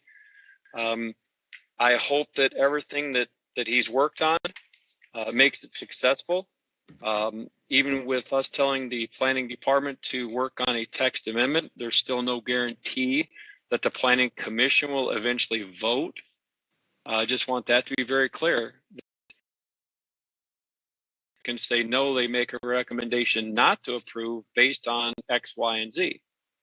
So again, everybody wants this gentleman to succeed with his business. There's no doubt about that. I think everybody on this board is pro-business for this community. I personally was going to make a visit to his site and have a discussion with him. As many of my fellow board members know, I had a catastrophic event with my company that I work for that has basically pinned me in my home literally almost 24/7 for the last month. Other than that, I was going to try to make it over to Mr. Nice site to talk to him and walk through the property. So I apologize that I can't do that just because of this particular situation. So I hope through the comments tonight, he understands that I'm not personally against him. I'm not personally against his business. We just need to do everything we can to try to bring it into compliance. And I believe that the township has done a lot through the planning department, especially trying to bring him into compliance just by basically saying what was not in compliance with the site plan from the beginning. I know that was long worded for part of a regular motion. but I felt it needed to be out there now because if people hang up before comments, it should be heard now with the motion. Ms. Tinderberg? Yeah, I just want to thank you, Rick, for your kind comments, but I do believe that I am the person that presented that I didn't mind if he had to be shut down, because I'm a rule-oriented person, and when you don't follow the rules, you break the rules, then you suffer the consequences. So it probably was me, and I was bold and possibly harsh to Miss Benson. I apologize because I didn't want her to have to suffer that, but should have been the owner on the phone at the time. So not that, I just wanted to know, I wanted to say that I did take some harsh, direct approach to the whole thing. So it could have been me he was talking about. I think the only thing is the board picked a pretty bad time to put the hammer down. It's right in the middle. Well, hey, we And didn't it's pick okay. the time. Or did what they did, and it is okay. But come November 3rd, we're going to have a real issue on our hands. So, Hey, to that point, I don't know the exact timeline on like this process. If this vote goes through and we're doing this process, Mr. Goldsmith, can you answer that? The yeah, timing? it's gonna be more. The question is, in the interim, if we're making that motion to go into that direction, if that's what's shutting this down in November, and we're already going in that direction, does all of that need to be finalized to be able to stop him from selling landscape material?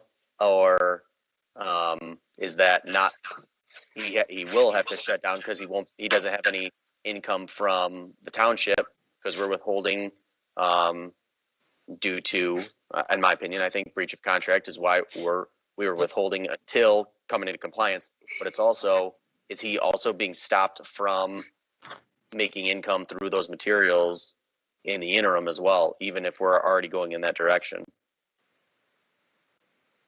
You want me to respond to that? Yes. He's never been allowed to sell those materials. So it requires the zoning ordinance amendment to allow that. So that's going to happen by November 3rd. Even if I stayed here tonight and drafted a zoning ordinance amendment and I went over it with Karen, you still have to, and she approved it, you still have to have a public hearing in front of the planning commission, and that requires 15 days notice, publication, conduct the public hearing, the planning commission makes a recommendation, and then it goes to the township board. The legislative body is the only body that can approve a zoning text amendment or a zoning ordinance. So we would be foolish to allow him to sell product from that site until that zoning ordinance amendment is in place. A lot can happen between now and then. So that's my advice. I think the board should take action tonight to approve half of the payment of what we owe him to help out with the situation a little bit. That would be my recommendation. We still have money that we owe him. We still have money that we're withholding, but we're not holding all of it. I mean, that's quite the blow, for a business guy who's depending on that, Point of clarity, Mr. Supervisor, we have a motion and a second. It probably is not the most appropriate to be talking about payment while we're getting ready to vote on something that affects him, because we're somehow tying the two issues together. If it would be your pleasure, could we go ahead and take the vote and then circle back and discuss that subject? Yep. Go ahead, Mr. Springer. Call the roll. Ms. Tinderberry? Aye. Mr. Clemens? Aye. Mr. Montry? Aye. Mr. Steiner? Aye. Ms. Jandasek? Aye. Hirschberger votes aye. Mr. Peroni? Aye, and the motion passed 7-0. I'd like to open it up for discussion to pay Mulch King half the payment of what we owe him. I know he's moving towards compliance. It's obvious. He's had the meeting. He's turned in his information. We're helping with the ordinance to allow some sales, and maybe this will be enough that could help possibly keep them open. I don't know. Like I said, the first I heard of the closing of tonight was tonight. So Ms. Hirschberger, was his payment that we owed him, that was back in, is that October 1st or September 1st? I would have to look. I'm not sure. It was 4,000, right? Because we pay him quarterly, correct? We made 2 payments out of the 4. Okay, so we owe him one still, a full payment. Yes. Okay. I'll make a motion that we pay him 2,000 of the 4,000 to help move him along through this difficult time he's obviously having.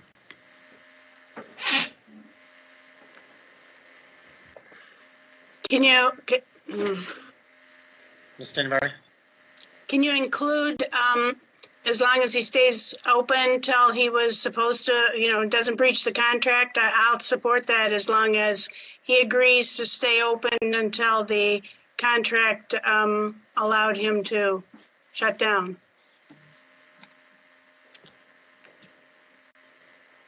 Mr. Steiner? I was trying to look, I was able to reach back and grab my other set of documents. I'm trying to find, I think the date, if I'm not mistaken, I think the date was December, might have been like the first week of December. I'm trying to look through all my notes here. Does that sound familiar to anyone else besides me? Yeah, that sounds familiar. I think it was in December, right? Okay, here you go. I just found it. It is March 15, 2020 through December 15 of 2020. So that means if you're going to do this, he's got to remain open through December 15th. Yeah, I have no interest without commitment on the part of the business owner. 15th, Trudy, we would owe him the final payment? When do we owe him the final payment? Well, it should go before the planning commission and come back to the board before then. So I'm saying at some point, Mr. Steiner, I'm saying we could hold another payment anyways in the future. We still owe him $4,000 to complete the year, correct, Ms. Hirschberger? On top of the $4,000 we withheld. That's my question. I believe so. I think So you're correct, saying, Mr. Prony. So you'd owe him $2,000 December 15th if he brought everything through the planning commission and had approvals. And he's going to shut down December 15th anyway. But if he brought everything up to compliance by then and got his approvals through the planning department, the planning commission, he would get the other $2,000 then. yeah, I mean, I can ask him. I mean, that's all we can do. We have it in the motion. Do we have a support? I think you already I support it. I support it as long as you're at the. Hey, I'm fine with that. So is that, with the friendly amendments? what is the amendment? Does Of it the have dates? commitment, as a commitment from the business owner? So November 2nd is final payment. That's what- November 2nd. November 2nd is the final payment. He said December 15th. That's the contract date. Oh, so you actually have the contract date, okay. Andrew Nyes just texted me and said, hey, it's November 2nd, so he's probably wrong, so. Well, he could be talking about, because Trudy just said he's had 2 full payments, right, Trudy? So Yes. then we've held 1, so that's 4, and then he's probably talking about the additional last 4,000 on November 2nd is probably what he's talking about. All right. I take your amendment, Ms. Tennyberry. Due to the interruption of last night's meeting with technical difficulties, we are continuing on. We do have a quorum in place. And we are going to continue on with the discussion of payment to Mulch King. So last night it was brought up with the owner of Mulch King that he was going to close November 3rd due to issues with payments and a lot of other things. So after much discussion, and discussions with legal. I've worked out a deal to where if we make payment of the money that we owe him, which is the $4,000, and we pay him the rest of the payment December 15th, and he, after we make this payment and he's open for the rest of the season, which would be December 15th, we would then make that payment, and then he would have, because obviously after talking to Planning Commission, I'm going to read their letter really quick. As requested by Paul, this update information is being provided to you prior to the continuation of your October 20th, 2020 meeting. The Planning Department has had an opportunity to review the amended Mulch King site plan that was submitted yesterday, and it has been determined a minimum of 3 variances will be required prior to moving forward with the site plan consideration. The Planning Department made contact this morning with Chris Benson of Jacobs Architects to inform her of the required variances that must be addressed prior to site plan consideration by the Planning Commission. Chris indicated she would make contact with Andrew to discuss the requirements and inform him filing deadline for the next available BZA meeting is Monday, noon, November 16th, 2020 for the December 7th, 2020 BZA meeting. So we're moving forward. Things are moving forward with Mulch King.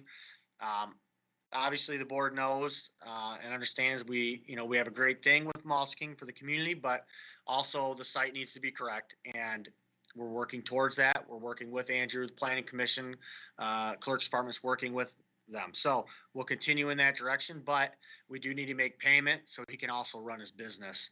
And then if he stays open till December 15th, which he has indicated he will, then the final payment would be made and our contract would be completed for this fiscal year. And then if things are right in the spring, we do a new contract and move forward. That's the goal. So I'll make a motion that we pay Andrew Nyes with Mulch King the $4,000 that we owe him, and that we pay him the second and final payment, or the fourth and final payment, December 15th, subject to him staying open and serving the community through that time frame. Phil, did I hit everything we needed to hit? Yes, I think you did. Just as a point of reference, I have the contract in front of me. I quite frankly, I like the motion the way you made it, because depending on discussion and depending on the viewpoint from other board members, the final payment would be made December 15th. If and only if he stays open until December 15th, which he's required to do by the terms of the yard waste service agreement with Bedford Township. I would point out that the fourth and final payment by terms of the contract is due November 2nd, 2020. Correct. He's okay with December 15th. Okay, that's important because. He's okay with that. Okay, and I regard that as very important because he submitted the site plan timely. It's been reviewed by our planning department. There are things that need to go in front of the BZA. They have a deadline of Monday to submit their request to the BZA, and then the BZA will hear it at their meeting in November. So all that keeps the matter proceeding. Conclusion. So as long as he understands and as long as the motion is clear, and I think it is, that he does not receive the final payment until December 15th, which is the date he has agreed to stay open, providing he's open till December 15th. He understands the position we're in, that if we did pay him November 2nd and he closed November 3rd, then the board's in a pickle too. So real quick, George Welling, Nancy Tinneberry's trying to call in. You want to shoot her a text with the proper phone number or whatever? I gave her the information to call in. She says she's trying to call in multiple times. If you could help her out, please. Thank you. Mr. Supervisor, I'm just checking on my screen here. Do we have a quorum? Craig Montry is on, myself, Trudy, and Krista. That's 4 of 7. Okay, all right. We do it. And And Nancy's trying to connect in. Nancy's trying to get on. Mr. Steiner and Mr. Clements will not be joining us. Okay, all right. Okay, we have a motion on the floor. Do I hear a second? You know, you may want to wait until Nancy connects before you take a vote. That's fine, but she said she's tried. I mean, she just texted me. She's trying. So I don't know how long we want to sit here, if we want to move on to the next subject line and come back to it. Do you have a problem with us doing that, Phil? I do not. George, do you have any expectation as to when we have connection with Nancy? Okay, all right.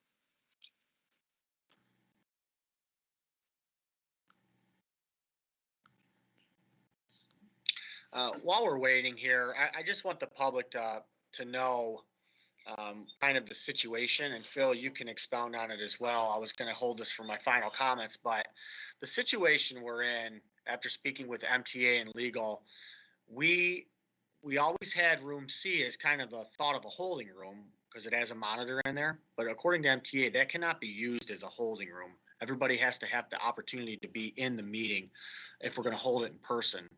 So with that in place, we would have roughly enough seating with social distancing for about 17 people. So in fact, if we have the meeting in person and more than, well, if Mr. Goldsmith and Ms. Jenner in the audience, then we would have enough room for 15 people. So if more than 15 people showed up, we would have to adjourn the meeting. So that's why we're sticking with our virtual meetings, because that's the last thing we want to do is get everybody together and have to cancel the meeting, and then we have 36 hours to reconvene. We know this is, it's not the best, but it works for the most part. So, George, any luck with Miss Tinneberry?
That's Nancy.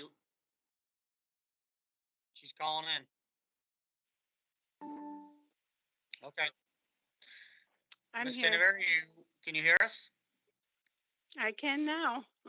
Okay, good. So we were continuing on the conversation where we ended. The meeting went out before we were able to make a motion with the situation with mulching. So I'll give you a brief update. We've got an update from the Planning Commission that they are moving forward, but they do need some variances still. I had a long conversation with Mulch King today. If we made the payment that we owe him of $4,000 right now, and then in December 15th, we make the final payment as long as he stays open until then. And he's agreed to this.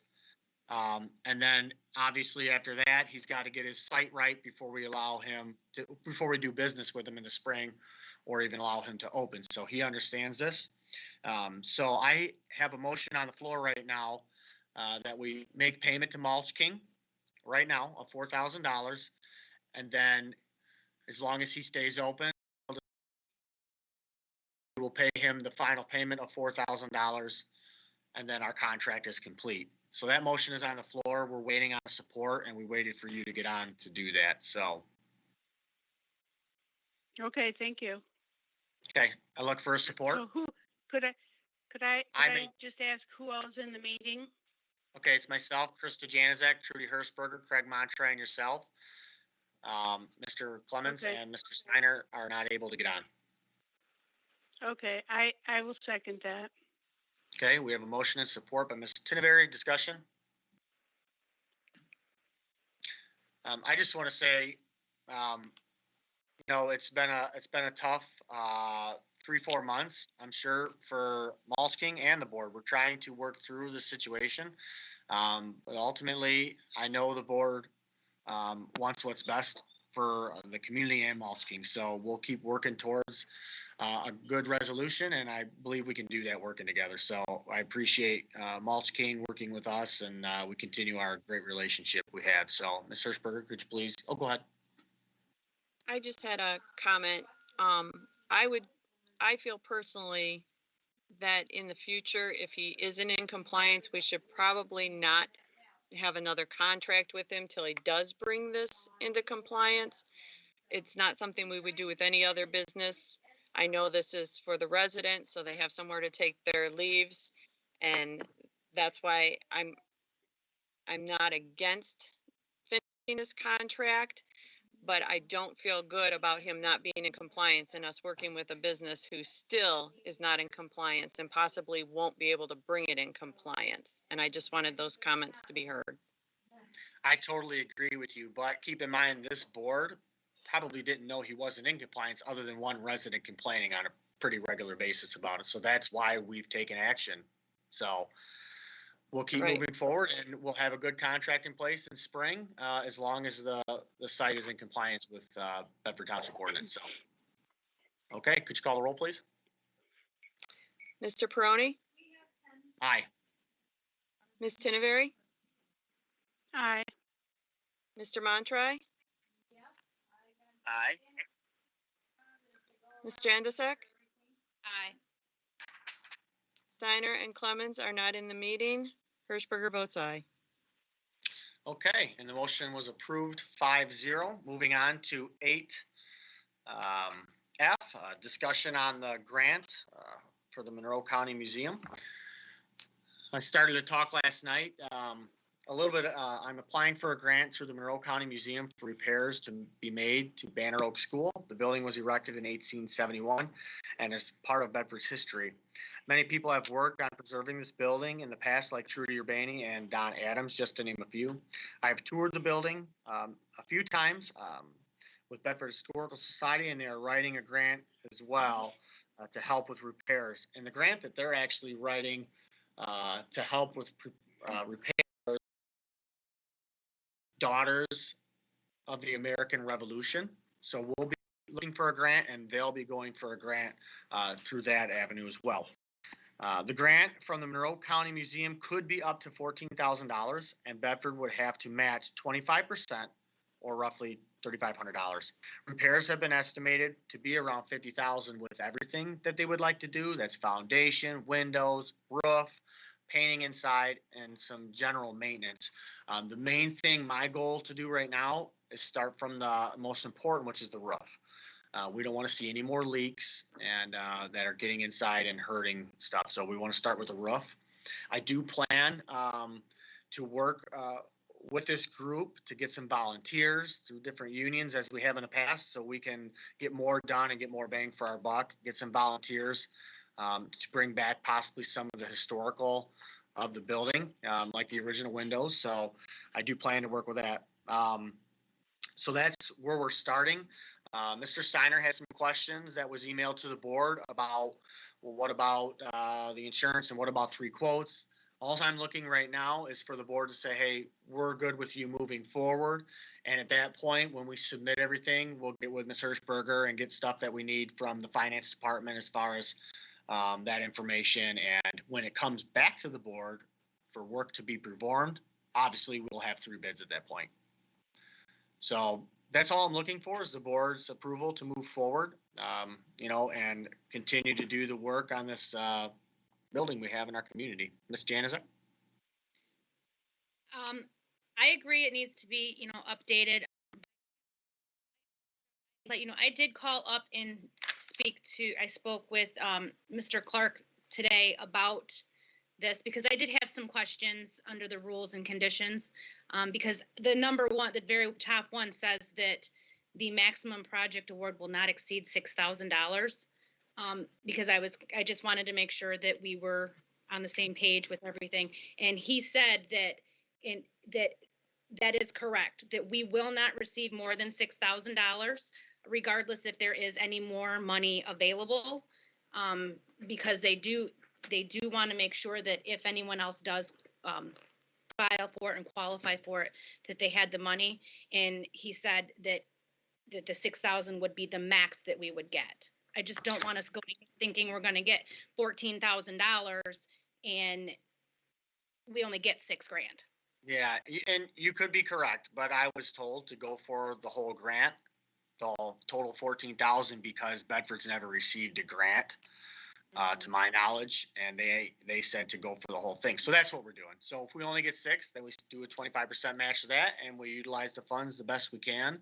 And partnering with the Daughters of the American Revolution and do the work we can. Ultimately, it's this board's building. The township owns it, and it's an asset, and we need to preserve it. So just trying to do the best we can with dollars. Yes. Paul, I don't have the, I was thinking kind of the same thing as what Krista was saying. And I don't have the stuff in front of me right now. Would the 6,000, I know there was a couple, and I know there were only estimates. Would the 6,000 cover the roof? No, not even close. So if we only get $6,000 and the board does a match, we would obviously have to do more of a match or get creative and possibly get some volunteers with different unions and, get creative in how to do the work. Bottom line is we'll have money to work with, but still, the fact of the matter is, it's our roof we need to maintain. So. Okay. Any more comments or questions? Seeing none, I look for a motion. So what would be the motion? Just to move forward, apply for the grant? Yep, that's basically it. To move forward. I move that we move forward and apply for the grant with, what's the name of the agency? Historical Society? The Monroe County Museum. Monroe County Museum, okay, thanks.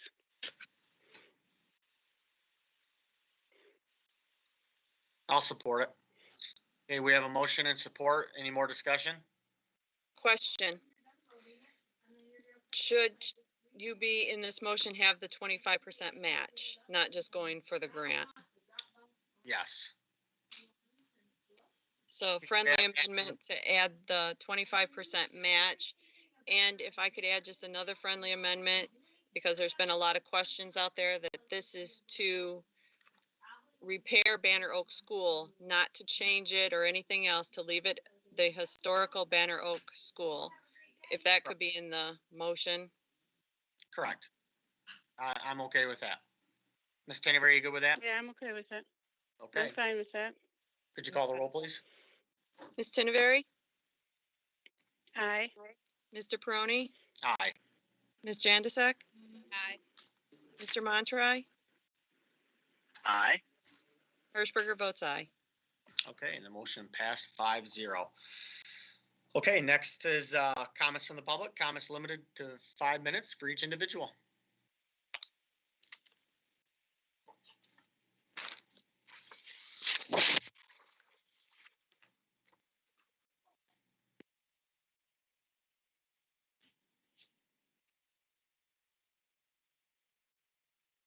Okay, Mr. Monterey, would you like to give your final comment? Yeah, I don't have anything. Okay. Ms. Tinneberry? I do have a board comment. It can be rather lengthy. If you want me to go ahead, I will. I mean, you might as well start with it, and then if we do get a caller, actually, we can let you finish, and then, or I can stop you, whatever you like, and let the callers call in, but, so go ahead and get started, and then if we get a caller, I'll stop you. I do not want to be stopped. Okay, well, I do you go not ahead want and to be start, stopped. and then after you're done, we'll go to the callers. My comment has to do with basically some things that have been said on Facebook, and I'm not going to remain quiet with having these things out there. So, and I had to be out of town today on meetings, and so I would have preferred to say this last night, but nonetheless, I love Bedford. My husband and I have called Bedford our home all of our married life. My husband invested in thousands of lives in this community, having taught here 40 years. And I have served Bedford and Monroe County for 30 years. But now I sit here embarrassed at what is being displayed in Bedford on Facebook and in other forms of communication, only to attempt to be detrimental to our supervisor. I was Bedford Township clerk many years ago.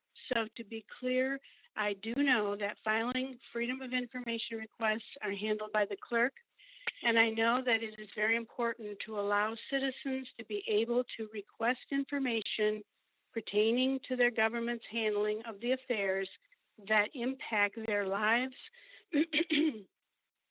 But in all my 30 years, I have never seen the lengths to which this clerk's department has gone to dig up dirt on the township supervisor. I have known as a trustee that there are differing viewpoints and temperaments between the supervisor and clerk, and in most cases, both and each one have been at fault. However, though FOIA is open to all public documents, it is not open to sitting down at a computer and searching for documents, emails, or other information. The person requesting a document must be specific in the request. An email sent from me to Paul Peroni surfaced on Facebook. Who would know to request an email sent from me to Paul Peroni alone? No one else would have known of this email. It was sent in May of 2017. Yes, 3.5 years ago. In which, in this email, I made remarks to Mr. Peroni about what I considered behavior unbecoming a supervisor. No one would have known that email existed unless someone sat down at a computer and searched through thousands of emails sent to the township supervisor. It is an actual email. It is a valid public document, that's true. However, how does it serve the people? It was my opinion about his behavior at the time. What in that email would have been specifically requested by someone as an important document that affected them, their business, or government in general. What would be the purpose of putting it on Facebook except to in some way try to portray an image of the supervisor that only one person at that time, me, which to portray him in an unkind fashion, which is not at all characteristic of the real life person that he is. He's caring, generous with a servant's heart. I heard from a little old lady recently that she was looking for someone to come and fix her shutter that had blown off in the storm. And the next thing she knew, Paul was there with his ladder and tools. Is that being uncaring and disingenuous? That's the Paul I know today. May 2017, I made some unbecoming statements out of frustration. Is there a person listening to this, or even a person that has ever lived, except Jesus Christ, that has never lost their temper? Never said something in a moment you wish to take back? Never said something and then later asked for forgiveness? Well, I have, and I did. Mr. Peroni and I talked together like adults, mended our fences, forgave one another 3.5 years ago. But that remedy was not a part of the message on Facebook. Obviously, they did not want the truth to come out during an election campaign when the supervisor has an opponent. This is not an isolated incident. Many such disclosures, if you want to call them that, have surfaced through the FOIA process. This makes a mockery of Bedford Township government. As a trustee on this board, I am appalled. And as a citizen, I too am appalled. It's like a reenactment of Mean Girls. I remember when I was trying to get the township office open to the public, and the clerk and treasurer said that they had no time to help accomplish that. Tax time was the treasurer's reason. Well, tax time has passed. Election was the clerk's reason. Well, it seems the clerk has had plenty of time to fill random FOIAs, even in the middle of an election. I have received calls that the process at the front door, screening members of the public before entering, have had some problems. These problems seem to point fingers at the supervisor because he has been the only full-time official who has taken an interest in seeing that the doors can be open. He is the only one working to allow the public access to their township building. There are 3 full-time officials daily in Township Hall, and each one is responsible to the public to govern daily in addition to any statutory duties.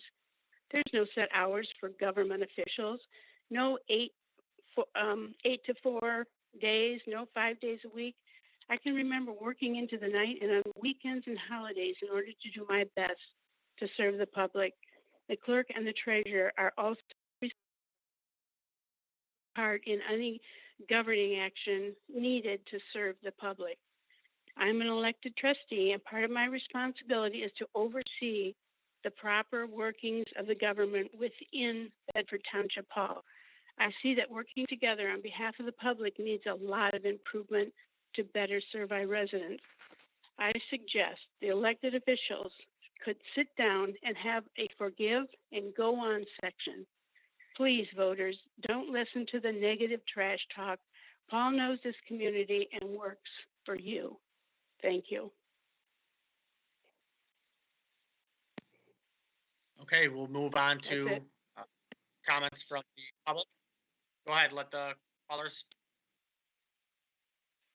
Hello, go ahead and state your name and address. Go ahead, state your name and address, please. Hi, this is Lamar Frederick, Bedford Township, 3254 Deer Creek Drive. I was thinking earlier that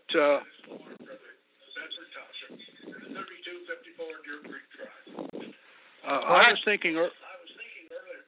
was thinking earlier that the good Lord probably looked over us last night when your committee meeting was frozen, because part of the agenda we had no idea what it was about, and that was this grant apply grant application for Banner Oak Schools.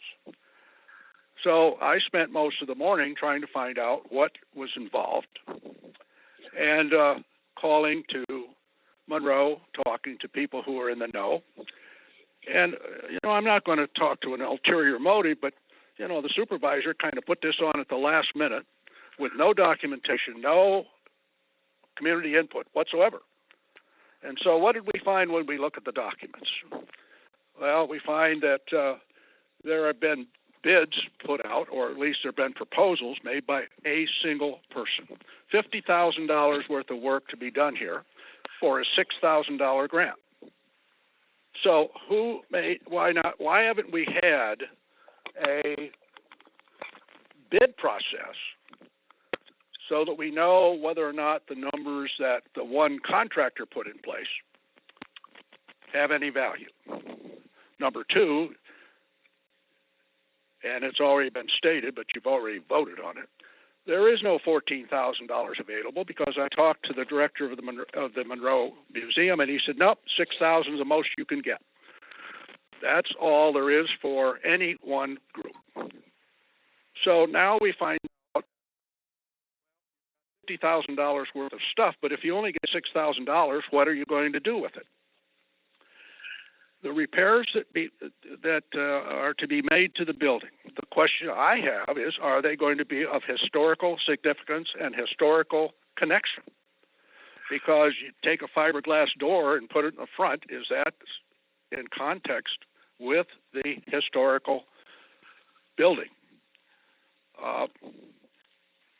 I just don't think that this thing had to be done in one afternoon with the lateness of the program, and there was I was hoping to have some public comment before this went on, but no public comment, just go ahead. So in any event, I'm off, and by the way, Mr. Supervisor, I will hang up. Bye. Okay, thank you for your comments. Have a great night. Okay, next caller. Hello, go ahead and state your name and address. Welcome. Hi, Gail Kane, 1056 West Temperance. Thank God I got my boots on. I oppose last-minute additions to the agenda that will require a vote. Secondly, I think it should be made known before a meeting if anyone has someone else sitting with them at the time of the meeting. That would clearly make it an open meeting. It was obvious that other people had people in their rooms last night at the meeting. Secondly, the historical building, I have learned today that there was an inspection done back in late spring, early summer, and it was done by Mr. Pavlika's son. I believe that would be the inspection office here in downtown Temperance, and that the only bid that was given for this repair work was Mr. Pavlika, the father of this son, who does the inspection. I'm not going to debate it. We all know. We can all read the stuff. But this is huge concern. And Nancy, this is where some of these feelings come from.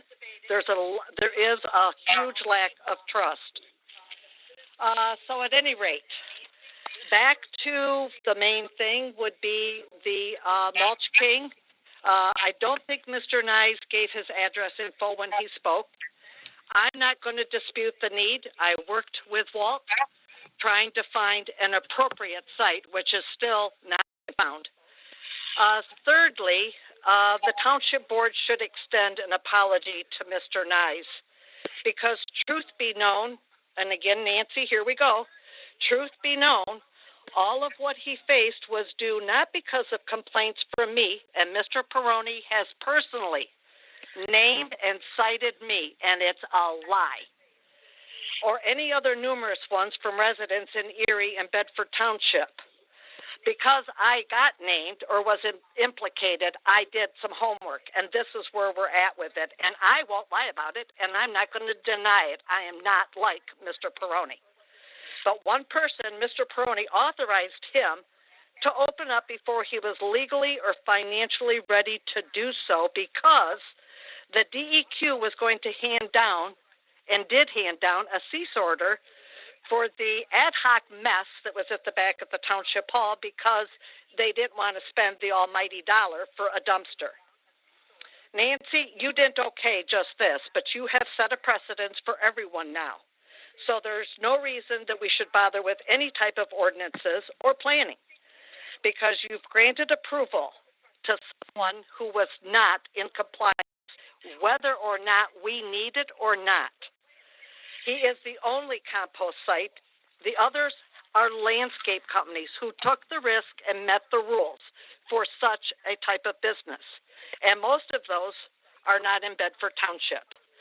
As far as Mr. Rick Steiner, there comes a time when given a major fault, the finger needs to find the cause, especially if the true cause is pointing at false causes, to defer from being caught and found guilty and having to face the consequences of making a bad choice.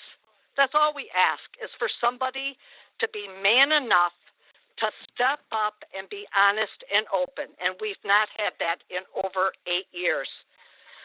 The guy under orders from Mr. Peroni was paid back in May without board approval, despite not being compliant. And we do have another company, homegrown, born and raised, who also provides even curbside leaf pickup. We need to pay him to maintain his business as well. And I think we should go to a pay-to-use basis. We are a township, not a city. We don't collect taxes in order to, quote-unquote, provide services. And I would hope that the planning meetings continue to be viewed on the computer, so public, they're out there, you just got to watch. But they should be mandating verification from the state, of which Mr. Nye said he had been given some high honors. Unless it's changed, the burning guidelines are made by us. The state says a population needs orders. We can change those to open burning to more days to decrease the mass burning on the weekends. This will save a whole lot of money because of the ordinance and etc. This is about all I have to say, but frankly, I'm sorry, when we have somebody who is in authority and attacks a resident, we have a problem. I hate to interrupt you, but your 5 minutes is up. Thank you for your comments. Thank you, Mr. Peroni. Have a great evening. Bye. Okay, bye-bye. Okay, next caller, George.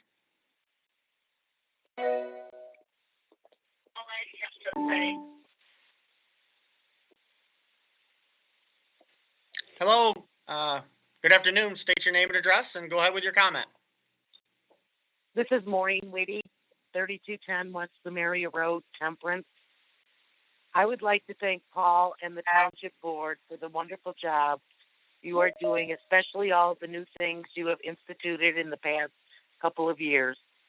In addition to the snow plowing of the subdivisions, it was long overdue. I have delivered meals in many subdivisions, and it's made a huge difference in delivering much needed meals without getting stuck in the snow. Downtown Temperance looks nice now. Thank you for applying and getting that $250,000 grant to make the improvements. Continuing the road improvement plan has been a real blessing to everyone who travels our roads, especially myself, who lives on 151, and my bed would bounce on a concrete slab. Thanks to you and our board, we now have the best roads in Monroe. I know that you are always looking out for the safety and welfare of our residents. The addition of the new equipment and manpower for our fire department to people who need them. That is especially important for our aging community population. It can really mean a difference between life and death cases. Having a solid contract with Monroe County Sheriff's Department is reassuring to the residents that their calls for help will be responded to in a short period of time. Also, the addition of a liaison officer to our schools is reassuring that you are looking out for the children in our community. Just like many area communities, you and the board have been under a lot of pressure to cut our budget down, but not cut services to our residents in these trying times. You have managed to accomplish both. From what I have read, it looks like the last 4 years that you have been our supervisor, you, along with the board, have been very good stewards of the taxpayers' money. I see the least amount of money in the general fund at the end of the year for the past 4 years has been $1.8 million. Sometimes that is referred to as the rainy day fund. In closing, I would like to say that we are lucky to have you as our township supervisor, and I would believe that most township residents would feel the same way. You certainly have our family's vote November 3rd. Keep up the good work. Thank you for your comments. Next. $1.8 million. Sometimes that is referred to as the rainy day fund. In closing, I would like to say that we are lucky to have you. Yes, go ahead with your comments. State your name and address first, please. Yes, this is Cole Ellsworth from 1421 Winding Way, Temperance, Michigan. Hi, how you doing? Go ahead with your comment. Cool, thank you. Hi, again, so I've grown up in Bedford Township my whole life, more specifically on Winding Way. I've loved our schools and more specifically cherished our athletics, and have gone on now to currently live in Port Orange, Florida, where I'm studying to get my doctorate in chiropractic. I now call in disgust of what our township has become. We allow our leaders to bully and fight amongst each other. For what purpose, I ask? It only makes the transparency of this whole situation even more in question. I speak from an isolated incident where I can speak to the character of Nancy Tinneberry and her cohorts on the board. More importantly, her partners on the Dream Team. As an 18-year-old, I remember wanting to get involved into politics and went to see Austin Mack at a Dream Team event to try and learn more about their goals and their aspirations for our great community. I was instead greeted by Nancy, to whose first words out of her mouth were specifically accusations that I was there as a spy. My father, mind you not, who was running at the same time as Greg Moore. I found that very disgusting. If that doesn't describe the character at that, I then watched as a 65-year-old man was stopping traffic in a clown wig. I mean, to secure votes for who? That was enough for me to realize as a young man that people weren't here for the people. They were here for their own monetary and purely selfish purposes. I hope that the viewers of Bedford can see through this brick wall of transparency that this board is built from 2016 to 2020. I now leave you with this quote, John 14:2. In my Father's house there are many mansions. If it were not so, I would go and tell you. I go now to prepare a place for you. Thank you. Have a nice day. Thank you for your comments. Have a great day. George, do we have any more comments from the public? Okay. Is this me? Good afternoon. Go ahead and state your name and address and go on with your public comment. This is Mark Ellsworth. I live at 1421 Winding Way. Good afternoon, everybody. I have a couple things to say. First, when I was the one that talked Stephanie into running because I don't believe anybody should run unopposed in this township, and there's been quite a bit of contention since I talked her into running, and I couldn't figure out how people were going to start attacking her, and the attack has just gone on like crazy. Nancy has accused her of being connected to pot, which I guarantee you she's not connected. If you look at her campaign finance paperwork, that's just so far from the truth, it's not even funny. I just wanted to say that it's been kind of a crazy race. I can't believe all the attacks. Stephanie's got national security clearance, and she's not allowed to lie. She can lose all of that. So I'll be glad when this next 13 days or however many days until this is over. But other than that, good luck to everybody that is running. And that's all I had to say. Have a great day. Thank you for your comments. Have a great day. George, looks like a caller.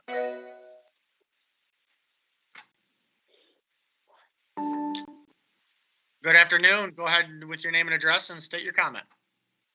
Heather Lackner, 3846 Verna Drive, Lambertville, Michigan. My comment is in regards to the Mulch King. I'm just curious how a company that has been operating illegally for 3 years has legal action pending from the township gets away with lecturing board members, and how does the same company get to breach the contract as explained last night during the meeting by Mr. Peroni, Mr. Goldsmith, and Mr. Montree, yet still as a township we are paying him? This is a definition of a good old boy network protecting friends of the supervisor, and it's flat out corruption. We saw the supervisor conducting business with his friend, the owner, by text during the meeting last night. That's not how an open meeting law works. Nothing will ever change in Bedford until something changes. Thank you. Is that all? Thank you for your comments. Have a great day. You too, bye. Okay. Ms. Janizek? Sorry. I wasn't really going to say a whole lot, but over the last couple of days, I've been getting several phone calls, either by my personal phone or here in the office, about political signs. And I know everybody's tired of hearing about it, seeing them. Their complaints are that they're in the road right of way and that nothing's getting done about it. I don't know what to tell them. I mean, other than directing them to the ordinance department and directing them to you, Mr. Supervisor. I don't know what else to tell them when they call me. So I just wanted to let you know that I've been getting several phone calls. So that way you guys are aware of it. Okay. Ms. Hirschberger?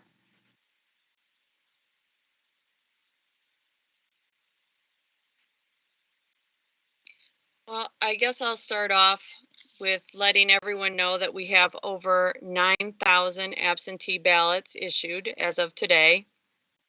More than half of those have been submitted. We have close to 5,000 in-house already. And we are still handing out absentee ballots. It's not early voting in Michigan. You come in, you can get an absentee ballot, which will be opened on election day. There's no machine to put the ballot through like you would in Ohio. Also, I want to talk to the comments made by Nancy. I thought they were very political. She knows how a FOIA works. I do not have time to go digging up old emails because I don't even know why I would go digging. Never saw that email until it was FOIA'd.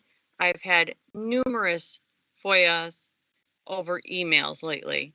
Phil can attest to this because every time I get one, they all go to Phil so that he knows what's being FOIA'd.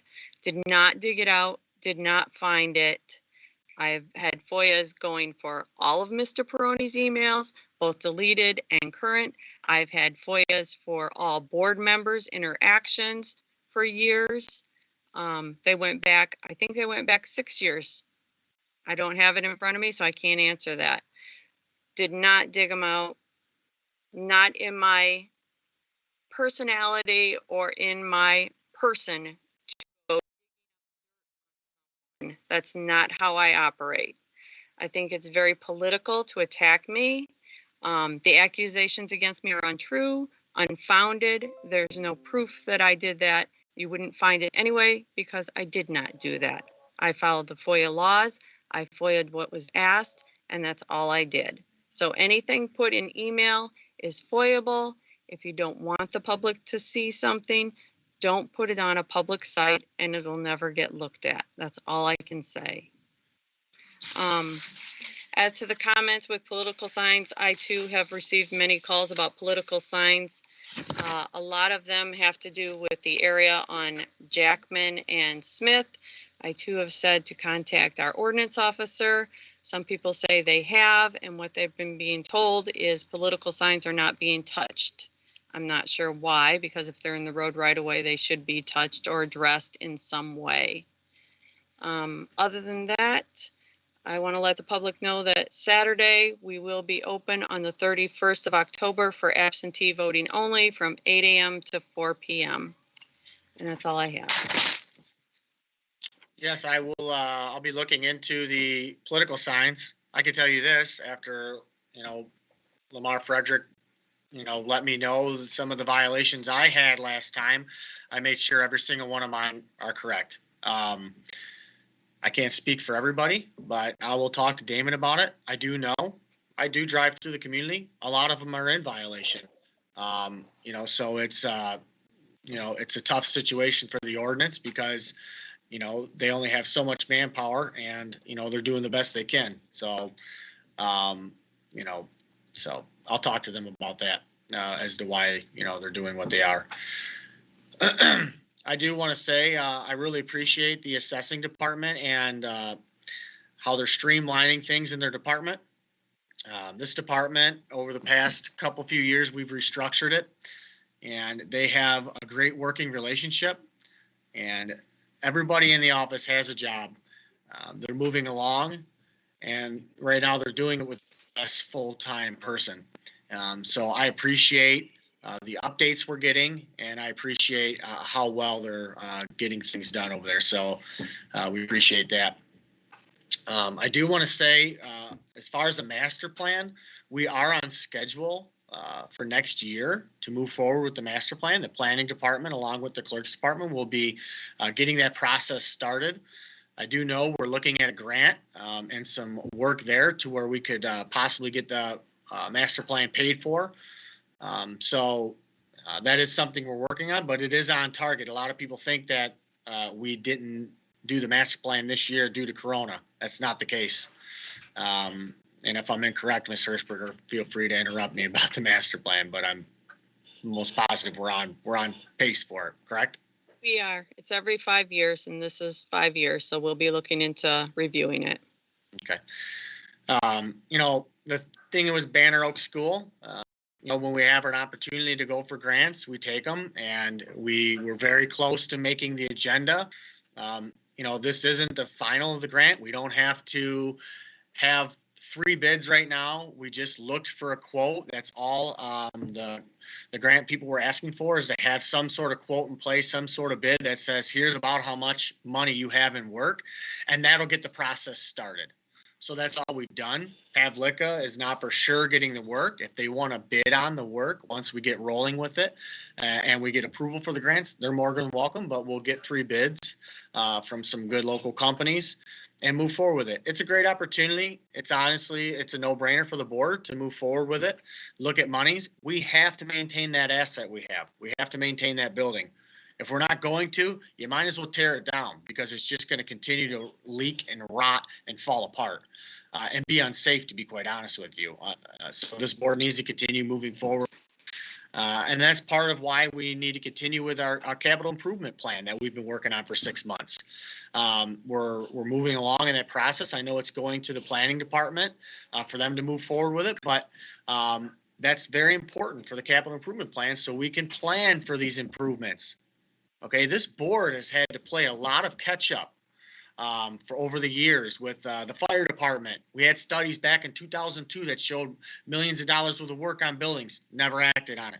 This board's had to update equipment. So we've had to do a lot of things. Our sewer plant is updated. So, we're doing the best we can, but when you play catch up for 20 years, it's tough. And this board's done a great job of it. And that's for roads too. But other than that, I appreciate the board.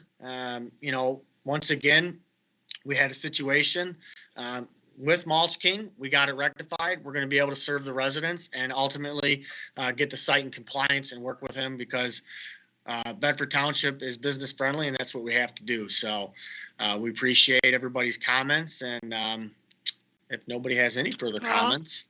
Paul, yes, I do. I wanted to, you said a lot of what I was going to say about Banner Oak School, but, it is a township-owned building, and it has been neglected for years.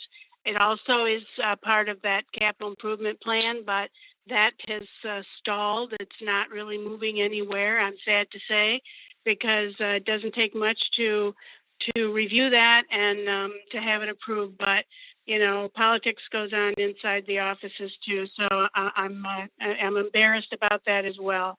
But just a comment about the grant. It doesn't make sense to not put money into that building. And if we can get any kind of a grant, whether it be $1,000 or $14,000, it only makes sense to take whatever grant money we can take because we have responsibility for that building.